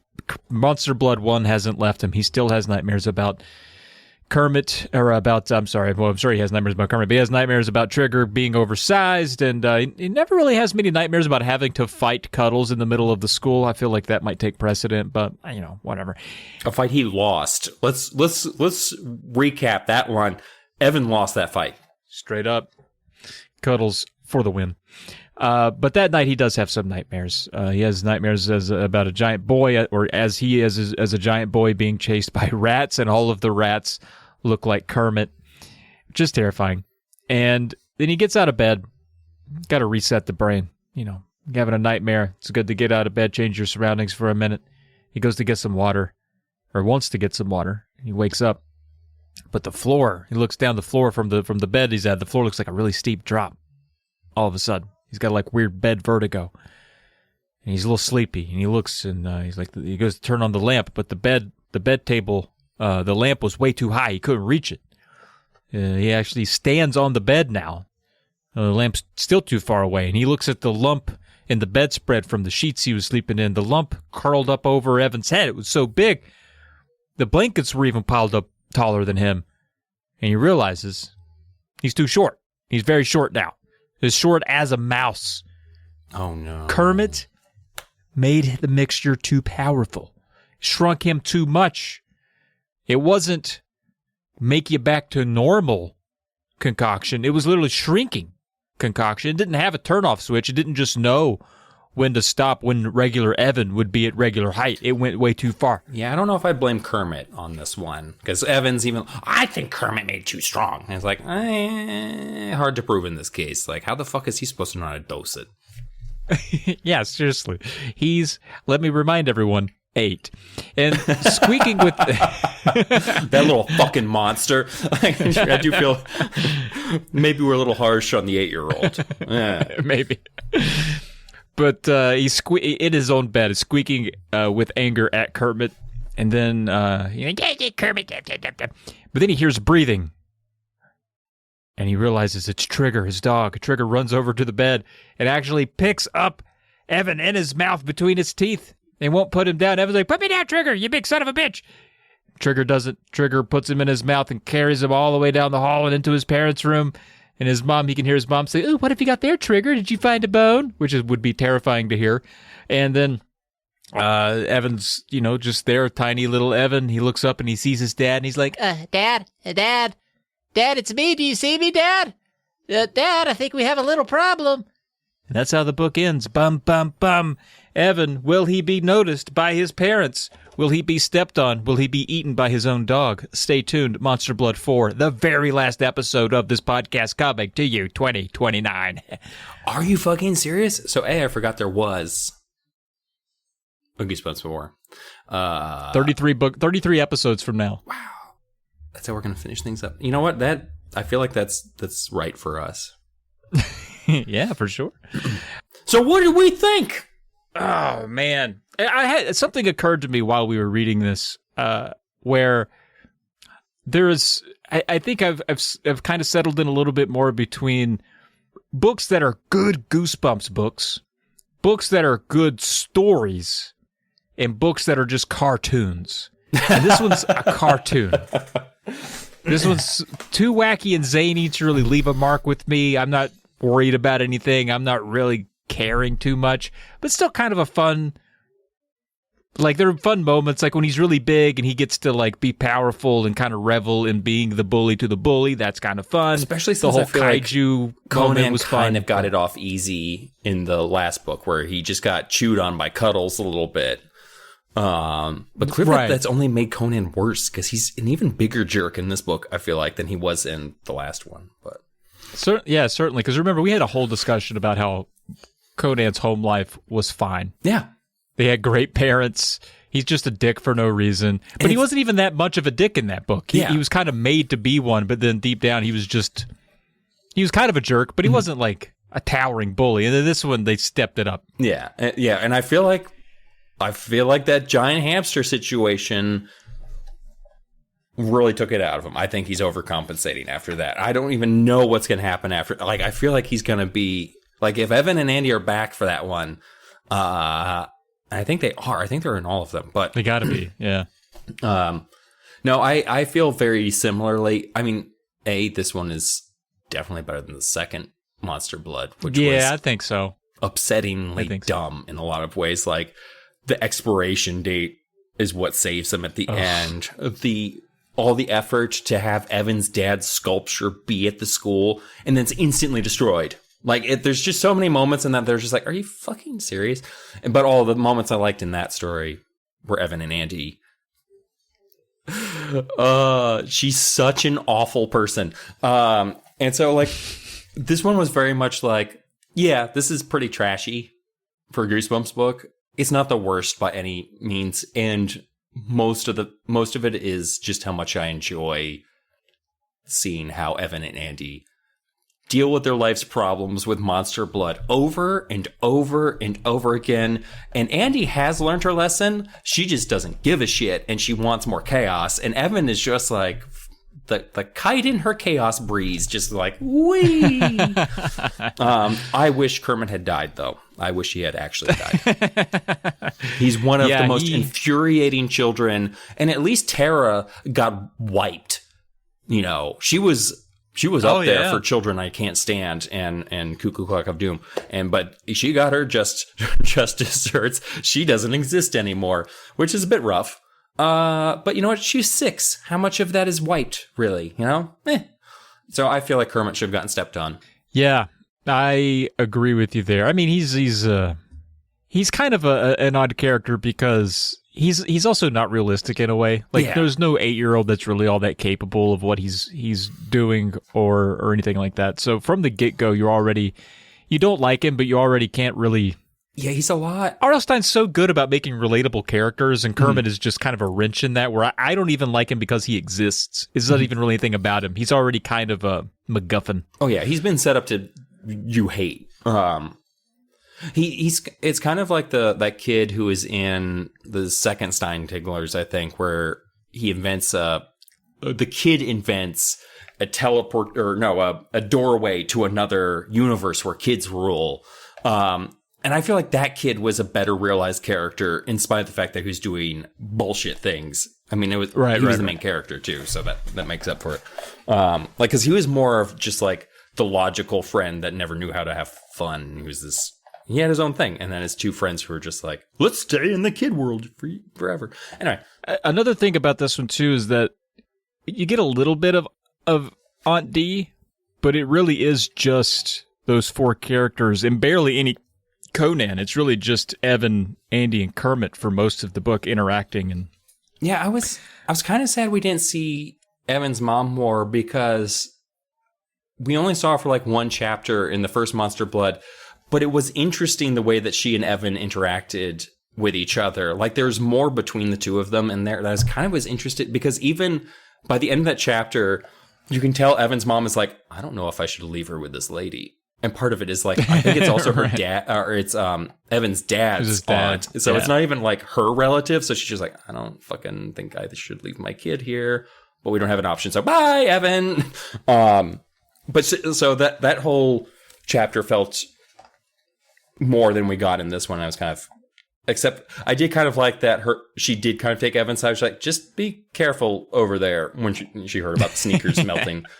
But yeah, that is true. That is true. So yeah, it's just interesting because I feel like a lot of those stories where we have a limited number of characters tend to do what I'm going to coin from this podcast. Technically you did it, is the up the stairs down the stairs syndrome, where they kind of end up beating the story to death within the story. But this one didn't have that. It actually got outside. We left the basement and then we broke it wide open, and it became very fun. But again, it's depends on what your classification of like what gives you goosebumps. Maybe being sought after by a town or an angry mob for being too large. I mean, it's an isolating experience, but it's not necessarily scary in any way. But it's also, I don't know, I feel like it's got so many plot holes, I can't really call it a good story either. It is very much a cartoon. In the first book, Trigger wasn't really the monster in that book. It was more like Trigger was like the indicator that the monster blood's fucking doing something.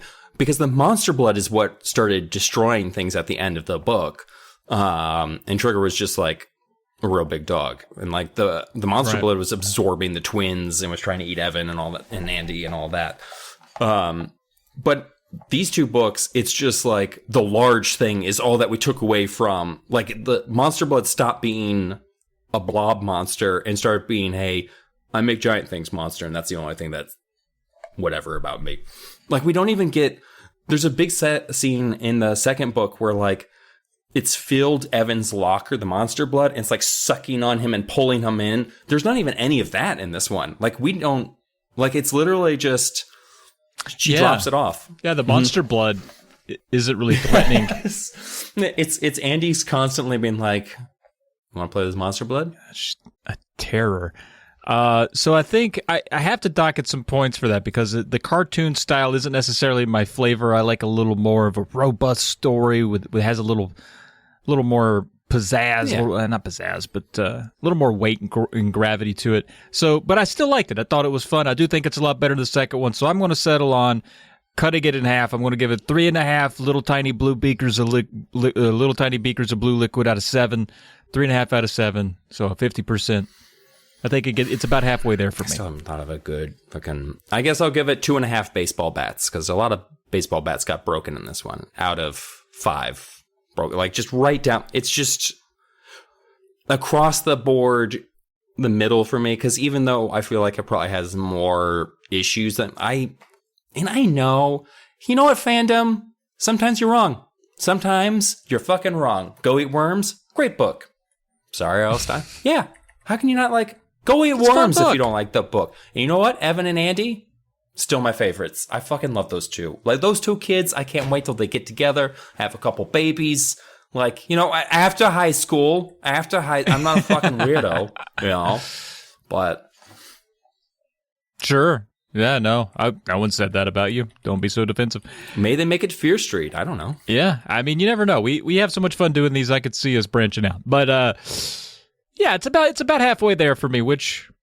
That's still all right. That's still a readable, fun book. It's just not quite on the level of legendary status. It certainly was. I mean, looking back at our ratings, we both were pretty high, specifically on the previous two leading up to this one. We both liked A Night in Terror Tower and Cuckoo Clock of Doom. This is just a different flavor. It's still decent. All right. Let's get to some trivia. This happens to be the first threequel in the original series. I believe we only have one more, which is... Night of the Living Dummy. We got a couple more of those to get through, but this is the first threequel that we've encountered so far. We haven't even had the first sequel for that one. No, nice. That's the first one of our next season. It's also, there's just some like math trivia here, where the time difference between sequels of Monster Blood 2 and 3, this is the shortest between two sequels in the series, and at 11 books. So 11 episodes ago, we were doing Monster Blood 2. We're already at 3. But the difference between Monster Blood 3 and 4 is the longest gap between sequels at 33 books. So we won't get another Monster Blood until the very last episode about this series. So we got a while before then. And we already talked about the 2018 ebook changing a Walkman to a video game. So that's it for the trivia that I thought was interesting and or relevant. So yeah, I think that basically wraps us up. send us an email. We'd love to hear from you. We'd like to hear your experiences with the books. Like to hear your own Goosebumps story. Hell, spin us a weave. Could be fun, or weave us a spin. I'm not real sure what people are supposed to say there. I've never gotten that right. But we'd like to hear from you either way. You can find us on Twitter.